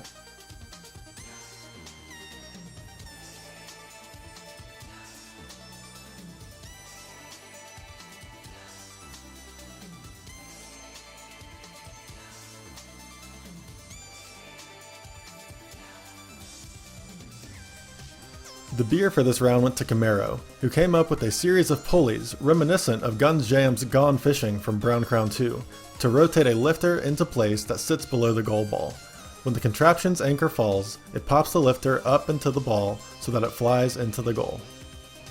Once again, all 5 of the remaining competitors solved round 7. It was starting to feel less like they were competitors and more like they were collectively teaming up and that the Brown Crown had become the villain.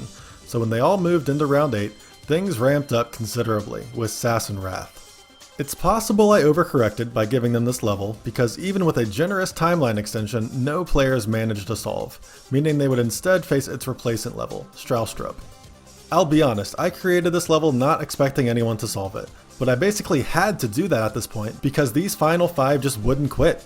If anyone were to solve this, I imagine them throwing a huge bundle of rods that would fall through the hole and unfold into a giant bridge. But what we ended up getting was a bit different than that. When you watch this design from ID36, it almost looks elegant. Despite the huge amount of force to throw an unfolding catapult up to the hole, the entire contraption moves pretty smoothly.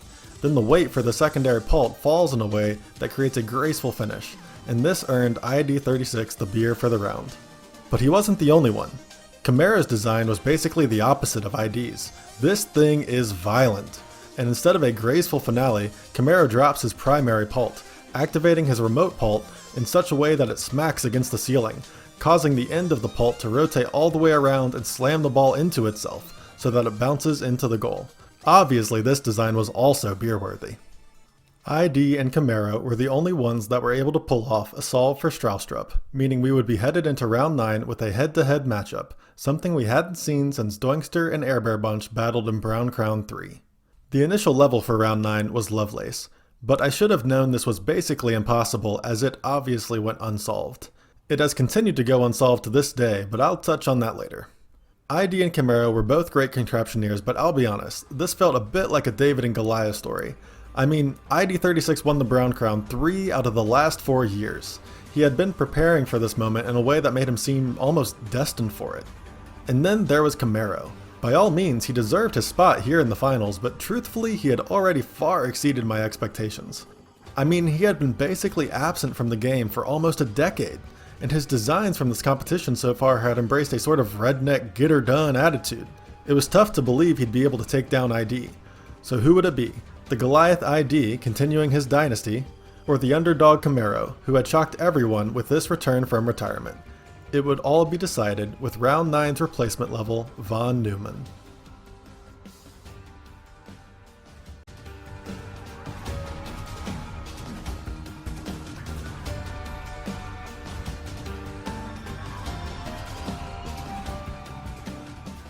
With this design, Camaro claimed victory in Brown Crown 9. He was the only one able to produce a solve and becoming deserving of the title of the Brown Crown champion. The design itself isn't terribly difficult to understand, but there's some pretty clever nuance hidden within. For example, Camaro takes advantage of the physics barrier with this weight drop. When pieces fully exit the screen, the physics engine immediately sets their velocity to 0. As a more obvious example, we can watch Camaro's design from round 7 in this FC simulator that Paveo created. The lower bound of the physics barrier is approximately here, and watch how this weight briefly stops when it completely passes the physics barrier. Camaro utilizes this to delay the full effect of the weight that was used to activate his primary catapult from being pulled outside of the build area. This delay gives time for his secondary mechanism to unfold and grab the ball. As the primary anchor is yanked from the build area, this pulls the secondary mech upward, but not just upward. As this piece of the chain is pulled around the corner, it forces the joint on the end outward, swinging the mech out to the left around the floor of the goal. As the chain continues to be pulled, that same joint moves back to the right, swinging the mech and carrying the goal piece into the goal. Camaro had proven that even after years away from the game, he was immune to rust, as he claimed victory in what was arguably the hardest Brown Crown to date, overcoming the only 3 active players that had won in the past, thus adding his name to the list of Brown Crown champions. Brown Crown 8 may have been my favorite Brown Crown yet.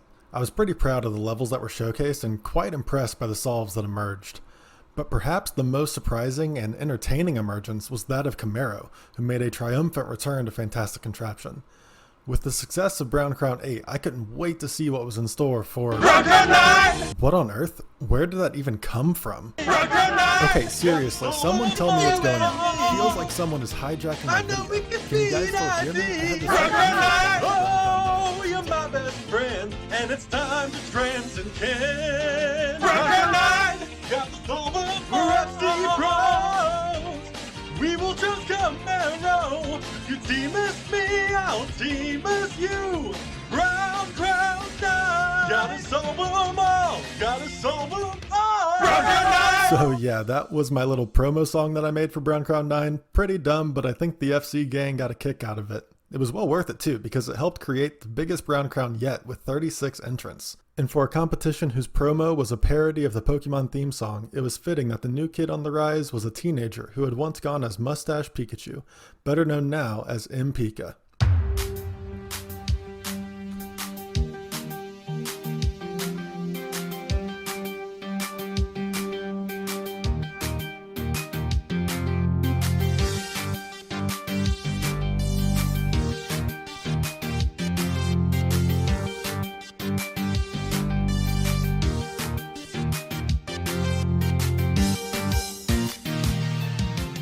Empika had only joined the FC community a little over a year ago. He had made an appearance in Brown Crown 8, making it through the first 3 rounds, but he had made huge strides in the past year and had developed into something of a prodigy. So much so that he was considered by basically all of the other players to be a pretty decent threat for the crown. So the question now is, would he live up to the hype?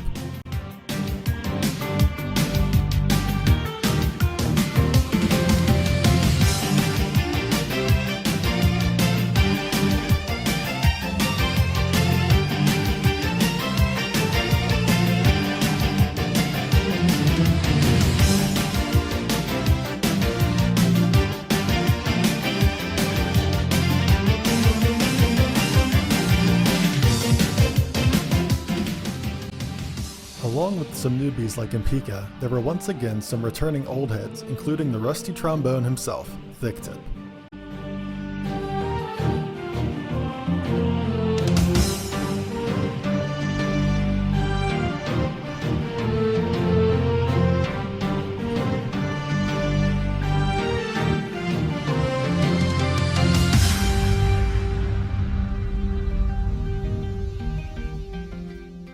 I mentioned this very early on in the video, but there was once a time where Thicktip dominated the Mean and Green Shuffle, to such an extent that it seemed no one else could keep up with him. But that was over a decade ago at this point in time, and Thick had barely been around in the past 10 years, so nobody knew what to expect from him. Regardless, it was exciting to have a legend back to compete.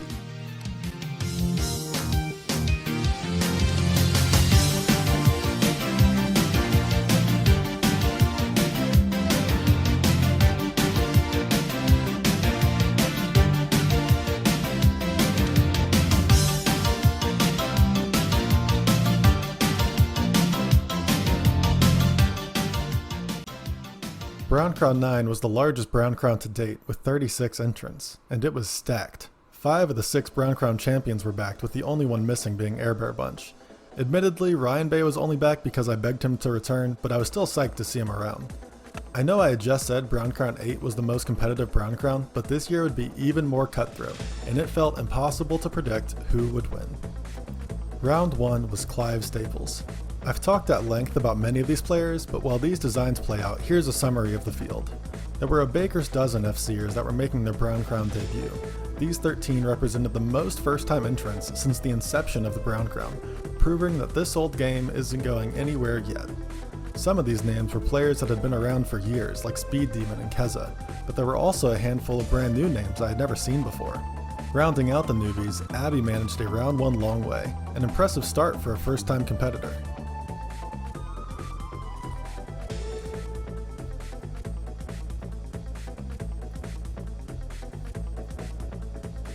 Up next, there were another Baker's Dozen FCers that had competed in a previous Brown Crown, but for one reason or another, hadn't quite broken through to the finals. By no means should this be an indicator that these 13 couldn't make a push for the crown. There's just a bit of Tom Brady effect going on. Just because Dan Marino never hoisted the Lombardi, that doesn't mean he isn't one of the all-time greats. The same is true for players like IG Lima, Brena, and even Lord Hamiball, who, if you remember, I actually thought was the favorite of the original Brown Crown. 5 of the returning players have demonstrated their potential by making it to the finals of a previous Brown Crown. This includes players like Geo, Beatrix, zhyrek, JDC, and Silver, who submitted this round 1 solve with a silky smooth ending. And then there were our 5 champions, ID36 the 3-timer, Camaro, the newest owner of the Brown Crown, Ryan Bay the prodigal son, RL Babbitts the original, and finally Ken75, the first to show ID36 was mortal, and the contraptioneer that earned the beer for the round, with this complicated retrieval mechanism that carries the goal piece all the way from its starting perch to the goal. But if you've been counting, I haven't yet shown all of the designs, because another beer was awarded to Empika for this carpenter design, managing to solve the level without a single water rod. And speaking of water rods, for the first time ever, there was a third beer given out, this one to Mark XB, who used only water rods to solve round 1. With that, Brown Crown 9 was off to the races. 5 champions, 5 silver medalists, 13 return contenders, and 13 Brown Crown rookies. 36 in total, but that number was about to dwindle as things heated up, with round 2, Tolkien.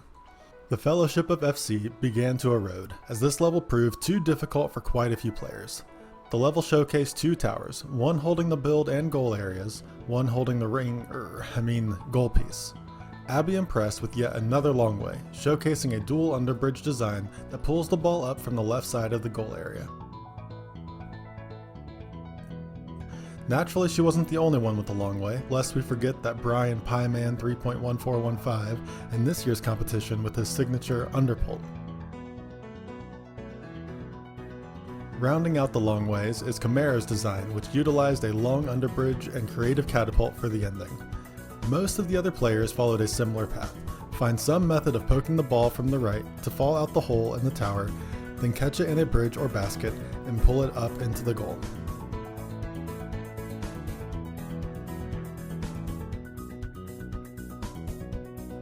I'll confess I was pretty happy to see Thick Tip prove that the old man still got it, using a classic harpoon design. Ken75 was the sole player that managed to pull the ball out the right side of the tower, a notable feat, but this would be no return of the king, as instead, the beer for the round went to Empika, who once again revealed a carpenter solve, concocting a design without any water rods. Round 2 eliminated 13 competitors, the largest single knockout of any Brown Crown round to this day. We even said goodbye to 2 of our champions, ID36 and Ryan Bay. Although I'm sure that had more to do with not being able to or interested in investing the time than not being able to generate a solve. And things weren't going to be getting any easier as we pressed on into round 3, Nowen. Players would have to launch a retrieval mechanism up through a chute and excavate the goal piece from its starting position. After their primary launch, they needed a secondary booster to propel the ball up into the goal.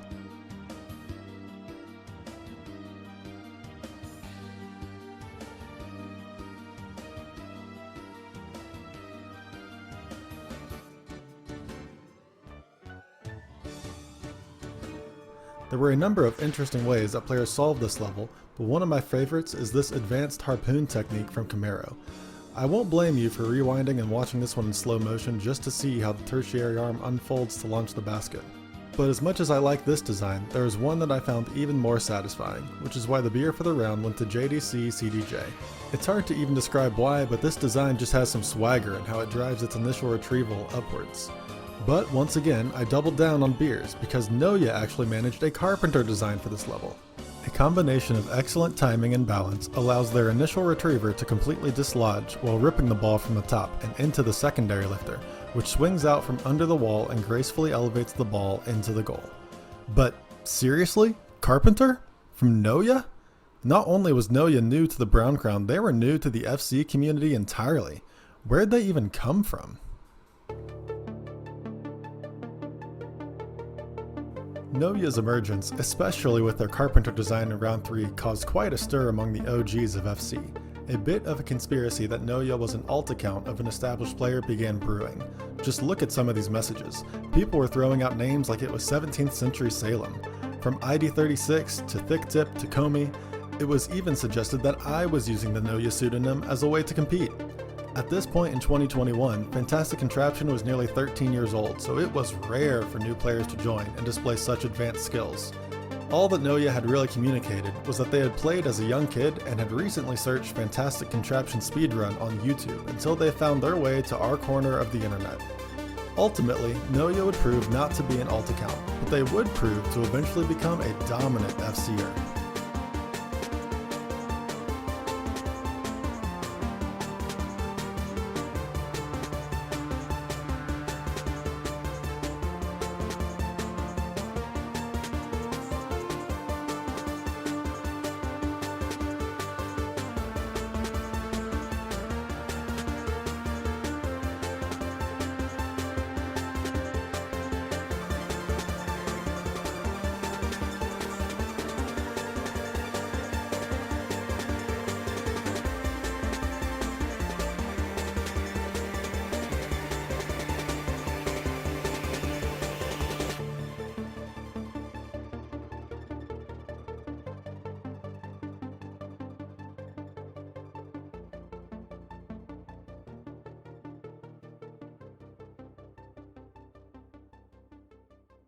Round 3 was another brutal round as it slashed 12 more competitors, leaving just 11.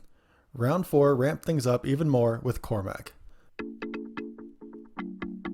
Players would have to navigate the goal piece through this U-shaped maze while simultaneously clearing the large square blocking the goal.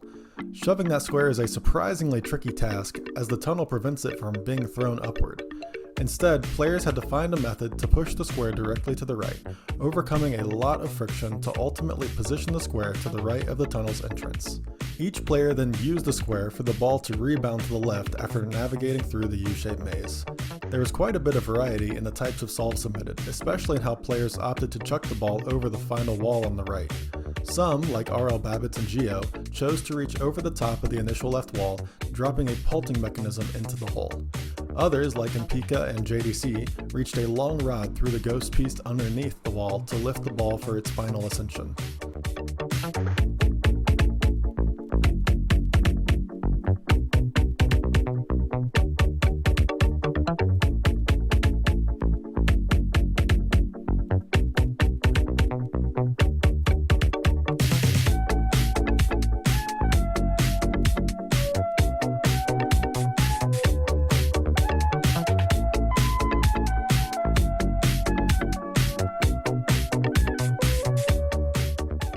Ultimately, there ended up being 2 designs to earn a beer. The first went to Kin75 for this satisfying harpoon-like mechanism that swiftly throws, drops, then activates a secondary pulp which chucks the ball to the right. The second beer went to Camaro, who managed to have his entire design be connected. The first mechanism throws a stick into place in the middle of the maze. When it falls out of the build area, it activates a square shover. When that falls out of the build area, it activates the ball thrower, which then drops and activates the weight launcher, which is timed to drop the weight onto the left side of the stick in the maze to pop the ball over the wall, where it bounces off the square and into the goal. Seeing this entire design laid out in FC Sim is pretty entertaining, as you can see how the whole thing is sequentially attached, and stays in place after leaving the physics barrier.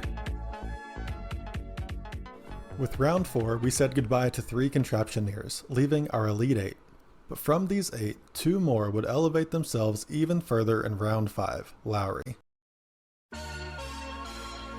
I know, I went back to my old ways of putting a big ball over a hole. Look, sometimes the creative juices just aren't flowing for me. But thankfully they were for Babbitts, who drags 2 mechanisms to the left, one of which lifts the big orange ball. Then he swings a basket around that throws a small rod into the cave to poke the goal piece out. When the ball lifter drops, it triggers a pulp which throws the ball into a rod that was lifted into position so that the ball bounces perfectly off the corner of the top right wall and rolls along the bridge and into the goal. But the beer went to Kin75, who managed to reach all the way into the cave to snag the goal piece. The ball drops into a basket and is once again pulted perfectly against the top right wall so that it then bounces across a couple of bridges and into the goal. Round 5 gave us our final 2 contenders, both previous Brown Crown champions and both players with a long history of FC dominance. R.L. Babbitts was the very first champion crowned, all the way back in 2012. He also had a proto-genius alter ego that he assumed when he wanted to show off some flashy mechs. Kin's story was a little different. For a long time he was always a bridesmaid, never the bride, but that all changed in Brown Crown 6 when he was the first to dethrone the seemingly unstoppable ID36. These 2 legendary FCers would continue exchanging repeated blows with Round 6, Paolini. Kin75 put the level to shame with this double jab, first a left hook to pop the ball out, then an uppercut to send it into the goal. But Babbitts took the beer for the round with this design, starting with a small pulp that floats like a butterfly, then unfolding a secondary mech that stings like a bee. The match still being undecided, both players advanced to Round 7, Jan. Round 6 may have been a bit of a reprieve that gave both fighters a chance to catch their breath, but that wouldn't be the case here. The players would have to find a way to propel a mechanism more than 3 build areas to the left that would then have the power to launch the ball into the goal. Babbitts begins by hurtling the ball into the air, then thrusts a mechanism to the left, catching the goal piece as it glides across the floor. When the thruster drops to the right, it triggers the final pulp that propels the ball into the goal. But this time, Kin won the round, taking the beer with this solve that has a lot in common with its predecessor. One thing that sets it apart is the way the final anchor jams against the ceiling, creating a fulcrum for the ending mechanism to use as it actuates and chucks the ball into the goal. Another bout and both fighters were still standing, so it was time to turn up the heat with Round 8, Bonhoeffer. I thought for sure that this level would put an end to the brawl. Surely both players wouldn't find a way to soar through the left tunnel, bringing a ball and mechanism over the wall that would then be able to tumble to the right in a way that would spark a secondary ascension, sending the goal piece into the goal. Right? Nah, these guys are too good. Kin threw the first punch with a design similar to what I expected when I created the level, a mechanism that is launched over the wall, rolls over the ball and drops into the chamber on the right, releasing a traditional catapult that throws the ball into the goal. But Babbitts took the beer for the round, with the type of design I was hoping for. The guy must work for NASA because he crafted 3 different launches that all work together beautifully. The first sends a large stick that rolls over the big ball in such a way that they fall together into the chamber on the right. The second throws the goal piece over the wall in such a way that it lands on the newly created seesaw. And with his third rocket, Babbitts sends a weight into the stratosphere, which descends back to Earth with enough force to pop the ball into the goal. Neither player would go down. This was now 4 rounds straight of Babbitts and Kin going head to head. Round after round, back and forth. Neither fighter would quit. But it was time for one of these players to strike with a finishing blow in Round 9, Reese.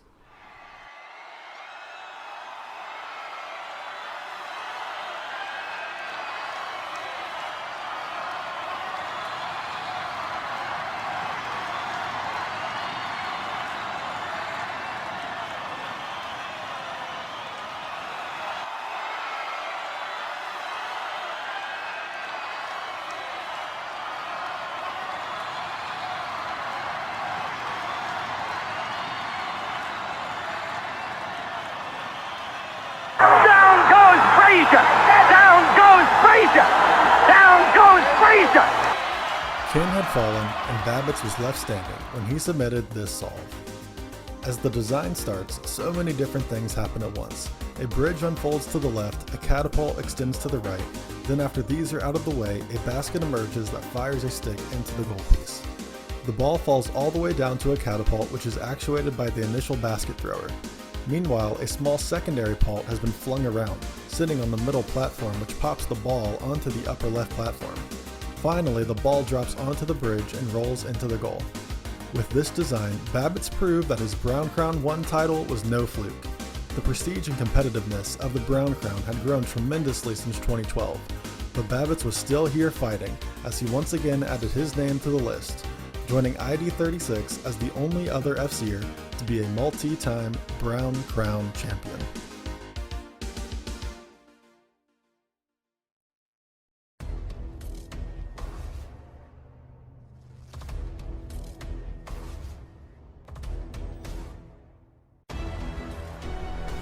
Going into Brown Crown 10, I made it clear that this would likely be the final Brown Crown. Never say never, but so far that is still the case. This meant that if anyone wanted to add their name to the list of champions, this would probably be the last year to do it. So let's set the stage. If you're the least bit familiar with competitive Super Smash Bros. Melee, then you've definitely heard about the era of the Five Gods, a time in Melee's history when 5 players reigned supreme and no one could beat them except each other. At this point in Brown Crown's history, a similar dynamic had formed between 4 players. The first of the so-called gods of our story is obvious, jd36. He had been to the final round of the Brown Crown 5 times and claimed victory in 3 of them. There was a point where he looked unstoppable. But that all ended when Kin75 swooped in. Kin is now a 4-time finalist and the winner of Brown Crown 6, and coming so close to victory in Brown Crown 9, surely he'd be back with a vengeance. And so too would Camaro. After winning Brown Crown 8, the first Brown Crown he'd ever entered, Camaro made a strong push the following year, being bested only by Kin and RL Babbitts. Speaking of Babbitts, he's coming fresh off of a Brown Crown 9 win and is hungry to take a third, tying jd36's trophy case. These 4 contraption years had distinctly set themselves apart from the rest of the field over the past 9 years. But if you're familiar with your Smash Bros. History, you know that the notion of so-called gods insisted upon the emergence of a god slayer. Could any of the other players to enter Brown Crown 10 be the one to take down our 4 heroes? Surveying the field, one name sticks out more than any other. jdccdj is the only competitor to enter every single Brown Crown, and he has consistently been a threat with 2 finals appearances and countless beers having been bestowed upon him.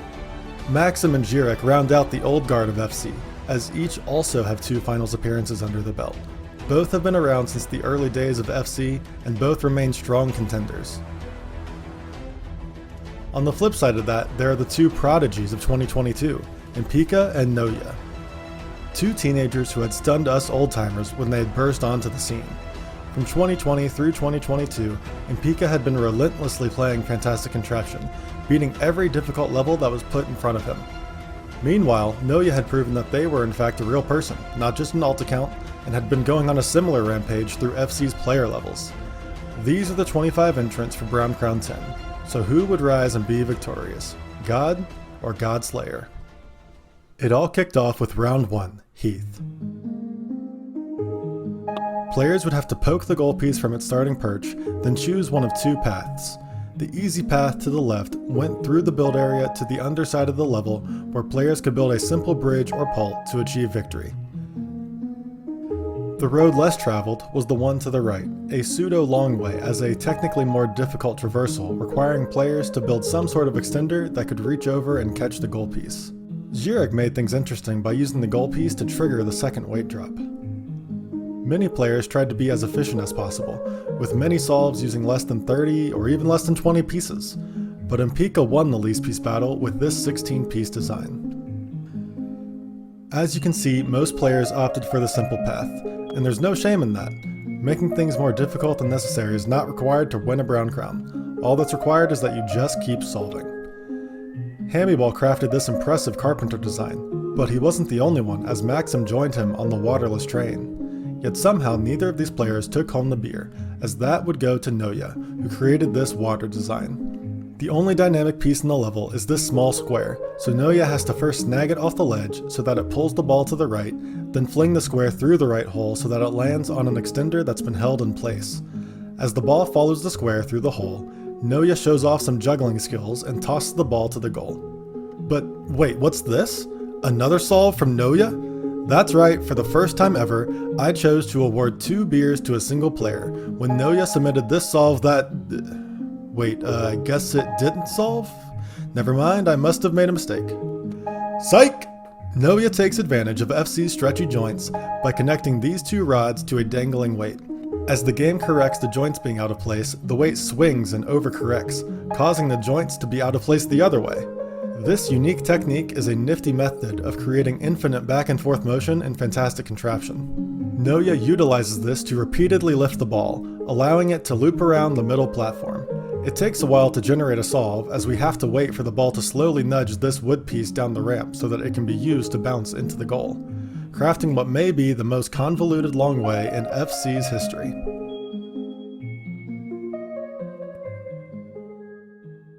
"25 entrants in Brown Crown 10 was underway. Round 2 was Garrels. In a level like this one, there isn't a whole lot of room for expressive design. There's only one real path to the goal, starting from the left where the ball rolls out, moving through the 2 gaps under the build area, then whirling around the right side and into the goal. These are fairly straightforward tasks that most of our competitors easily figured out. The only real challenge was how to time the weight drop for the final fling on the right. Brainut boasted the most optimized design, utilizing just 39 pieces.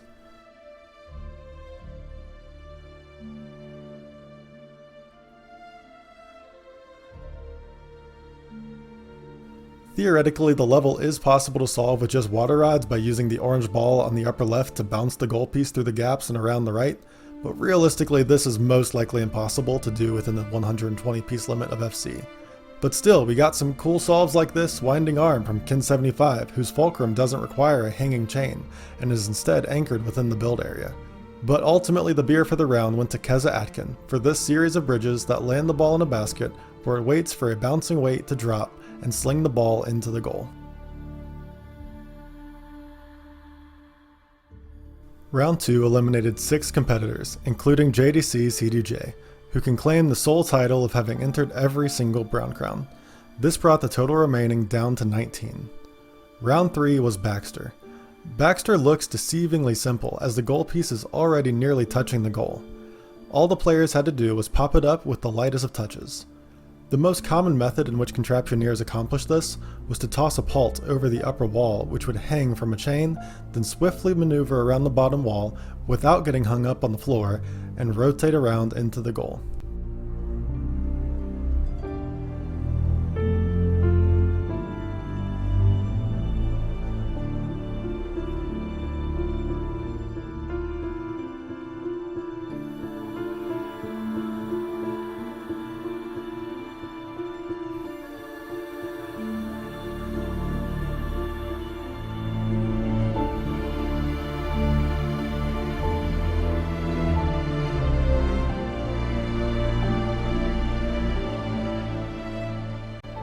Many players made this look easy, and perhaps it was easy for them. Chimera even managed to accomplish this in just 45 pieces. But whether due to tunnel vision on a different idea, or because they just wanted to show off, some players decided to be a bit more distinct in their designs. For example, Chicken Bob opted for a more complex underpult, hanging the counterweight from a higher part of the design to avoid having to worry about it dragging on the ground. And Kin75 crafted this slick falling pult that shoots a couple of rods into the goal piece when it lands.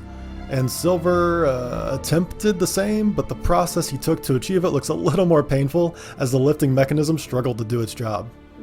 But by far the coolest design was this one by Brainut, earning the beer for the round with 3 independent launches, reminiscent of Babbitt's When Pigs Fly solve from Brown Crown 9.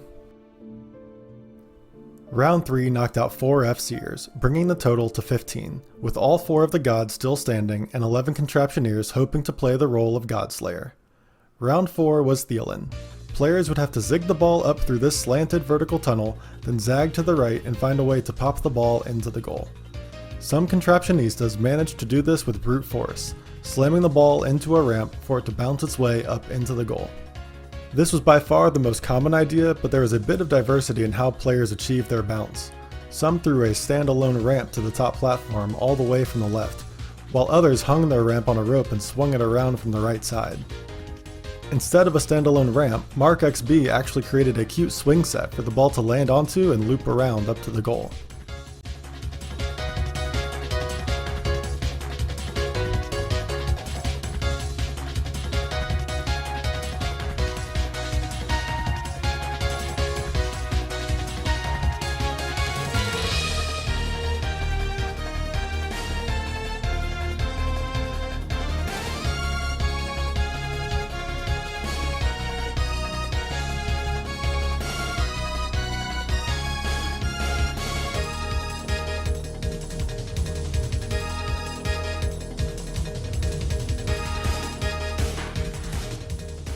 Maxim chose a double punch-out method, using a couple of fists to knock the ball through this obstacle course.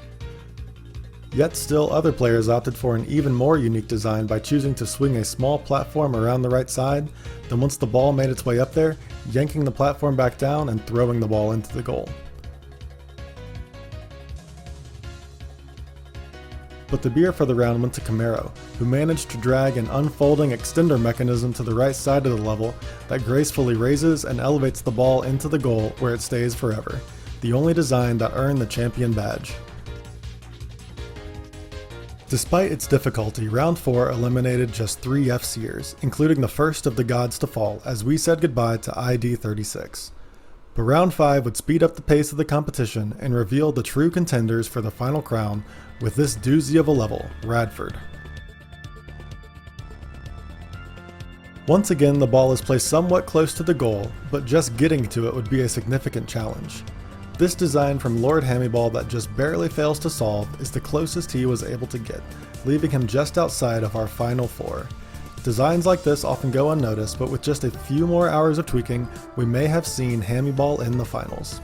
Instead, we're left with 4, starting with RL Babbitts, who drags a huge conglomerate of rods to the left that unfold and reveal a large harpoon that shoots some long sticks through the gap on the right, which are then rotated around to snag the ball and toss it up to the goal. Up next was Empika, who used a more traditional underpult to gracefully skewer a set of rods through the gap.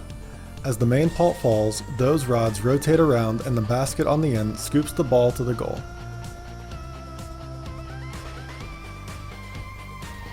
Camaro nearly earned the beer with all the clever aspects hidden in this design. Like Empika, he uses an underpult to shove a set of rods through the gap. Camaro uses this long rod to gain additional leverage against the left wall, pushing the main fulcrum of the underpult to the right from more distance. As the main pult slowly begins to fall, it pushes a triangle into the platform on the right, causing it to rotate to the left, placing a basket in position beneath the goalpiece. And as the main pult dislodges entirely, the basket pops the ball into the goal. But as cool as this design was, there's another that takes the cake. But before I reveal it, I must first explain the foldy locks. Typically, weights can only be used to generate 180 degrees of rotation, starting from straight up, then rotating around to the bottom. This is the basis of nearly all mechanisms in FC. However, by adding a coupling between the weight and the pull side, more than 180 degrees can be obtained. In Fantastic Contraption, we dubbed this mechanism the foldy locks, and this design from Noja uses 2 of them. First here, where it lifts this huge ball out of the gap, removing that obstacle entirely. When the lifter falls, it drags out a secondary mechanism revealing the second foldy locks as it pokes a set of sticks through the gap. And when the main mechanism falls, it snaps down on those sticks, whirling them around to scoop the ball into the goal, earning Noja the beer. Round 5 knocked out 8 FCers, including Ken 75, the second of the gods to fall. This left our final 4, 2 groups of 2 whose history with FC could not be more different. First, there's Camaro and Babbitts, 2 old heads and previous Brown Crown champions, each hoping to reclaim their title. Each of them had been playing the game basically since it had launched all the way back in 2008, and slowly growing with it over the years, gaining skills and knowledge that have prepared them for this moment.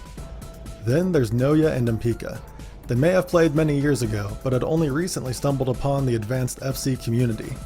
But they were our 2 prodigies, our 2 whiz kids who had quickly risen to the top, rapidly soaking in every advanced technique the rest of us had slowly developed over the years. Now was their time to prove they belonged at the top. I couldn't wait to see who would be left standing after these 4 titans clashed, continuing with round 6, Schultz. Players would have to navigate this tunnel to flick the goal piece from its perch and into the goal. Up first was RL Babbitts, who threw a wooden triangle containing a small rod over the wall and through the gap. As his flinger fell out of the build area, it snags the triangle on the rectangle sticking out of the ground and tosses a small stick into the goal piece. Empika utilized a similar method with this double harpoon and unfolding remote pult, once again throwing a stick into the goal piece. Noja shot a single harpoon, sliding the ending mechanism over the right bump, then snagging it back so that a chain whirls around into the goal piece. But the beer for the round went to Camaro. This design only uses wood rods as the main weight and at the very end of his mechanism, which snags on the right bump and whips around into the goal piece. Clearly this level was not enough of a challenge as all 4 players advanced, still prepared to duke it out. 2 FCers hoping to claim another title and retain their god status, and 2 hoping to topple them from the mountain and plant their flag at the top. Over a decade of Brown Crowns in the making, and this would be the final shot that these 4 competitors would have to make their mark. So who would it be? It would all be decided in round 7, K and G.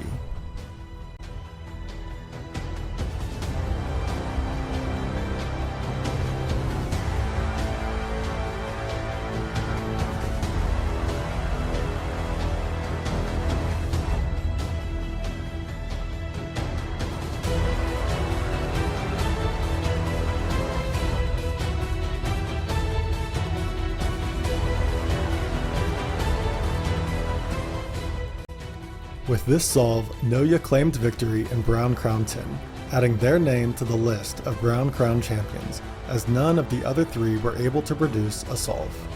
All gods had been slayed, all false contenders laid to rest, and only Noja remained. Noja starts by unfolding a catapult that is anchored in the build area and holds a chaotic bundle of rods, which then shoot up and into the gap, where the goal is. As they tumble down, they reveal a catapult attached to a chain. On one end of the pult is a stick, and as the weight falls out of the build area, that stick flies up and hits the goal piece out of its starting area. On the other end of the pult hangs a basket, which the goal piece rolls into. It takes a little while, but eventually the force of the weight dangling off the left side of the wall is enough to drag the pult and ultimately the basket containing the goal piece up and into the goal, making Noja the champion of Brown Crown 10.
Never say never, but Brown Crown 10 appears to have marked the end of the Brown Crown, as I currently have no plans to host another one. And just because these 7 players are the only ones to chisel their name at the top of the Brown Crown mountain, that doesn't mean there aren't many others that made their mark. In total, nearly 80 contraptionistas competed in a Brown Crown over the years, and a total of 644 designs were created, and it's all contained in this Brown Crown history spreadsheet, which can be found in the description of the video. But the Brown Crown fun didn't stop there. At the conclusion of each competition, I shared a what would have been level, aka the level that would have been used for the next round if the competition had not ended when it did. Many of these are arguably even harder than some of the levels that granted our 7 heroes their title of Brown Crown champion. Of course, most of these levels went years before they were finally solved. For example, Brown Crown 1's what could have been was Plan Z, and it was posted all the way back in 2012. But the solve for it didn't come until 5 years later in 2017, when jd36 produced this design. Brown Crown 2 had Grief, which wasn't solved until 2020 by a collaboration of Empika, jd36, and Brainet.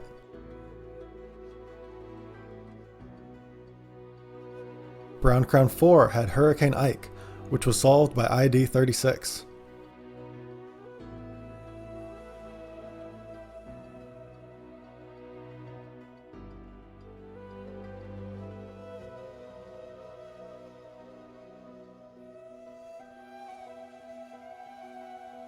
And there were others, like Naboo in 1, solved by me.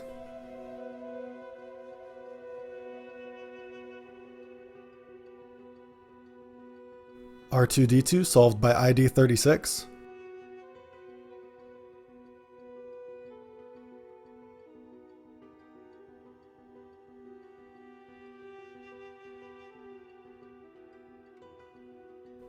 TIE Fighter solved by jd36.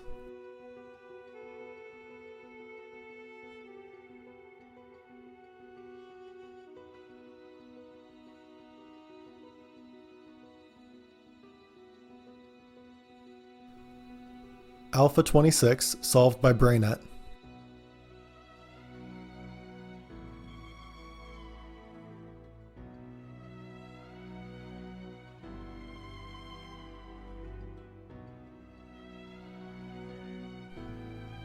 Stonebreaker solved by Comey.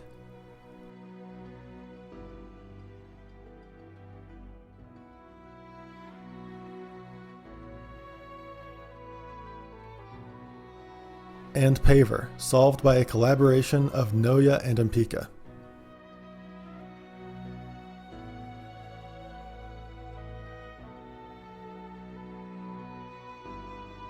Additionally, jd36 eventually solved the Falcon, a level that had previously gone unsolved in Brown Crown 7.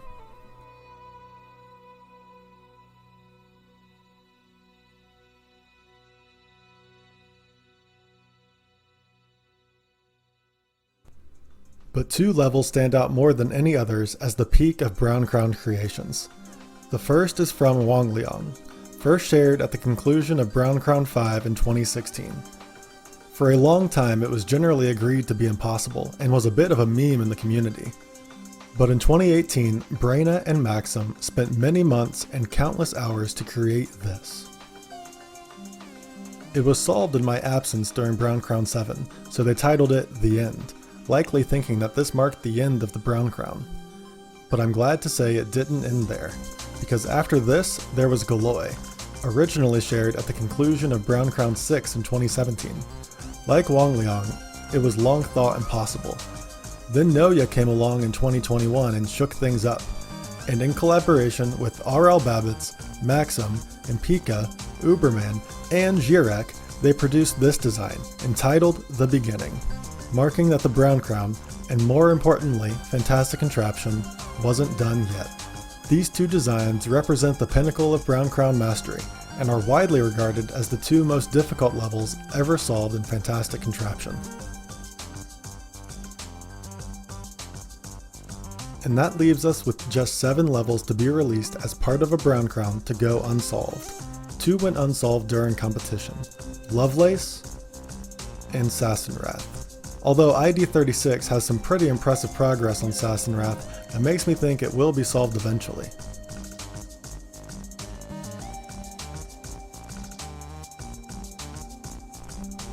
Then there are the final 5 what would have been levels: Hurricane Irene, Dykstra, Chambers, Shayla, and Wilder.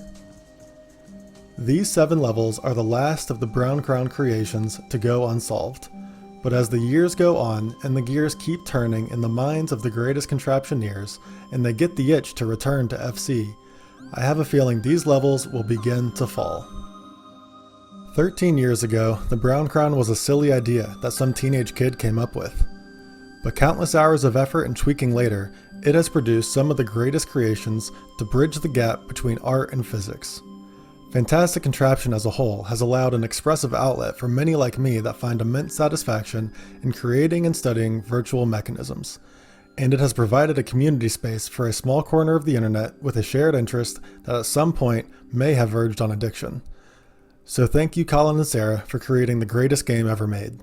Thank you Jelly, Wasted, and zhyrek for your dedication to community forum spaces. And thanks to everyone who, like me, has ever enjoyed this fun online physics puzzle game.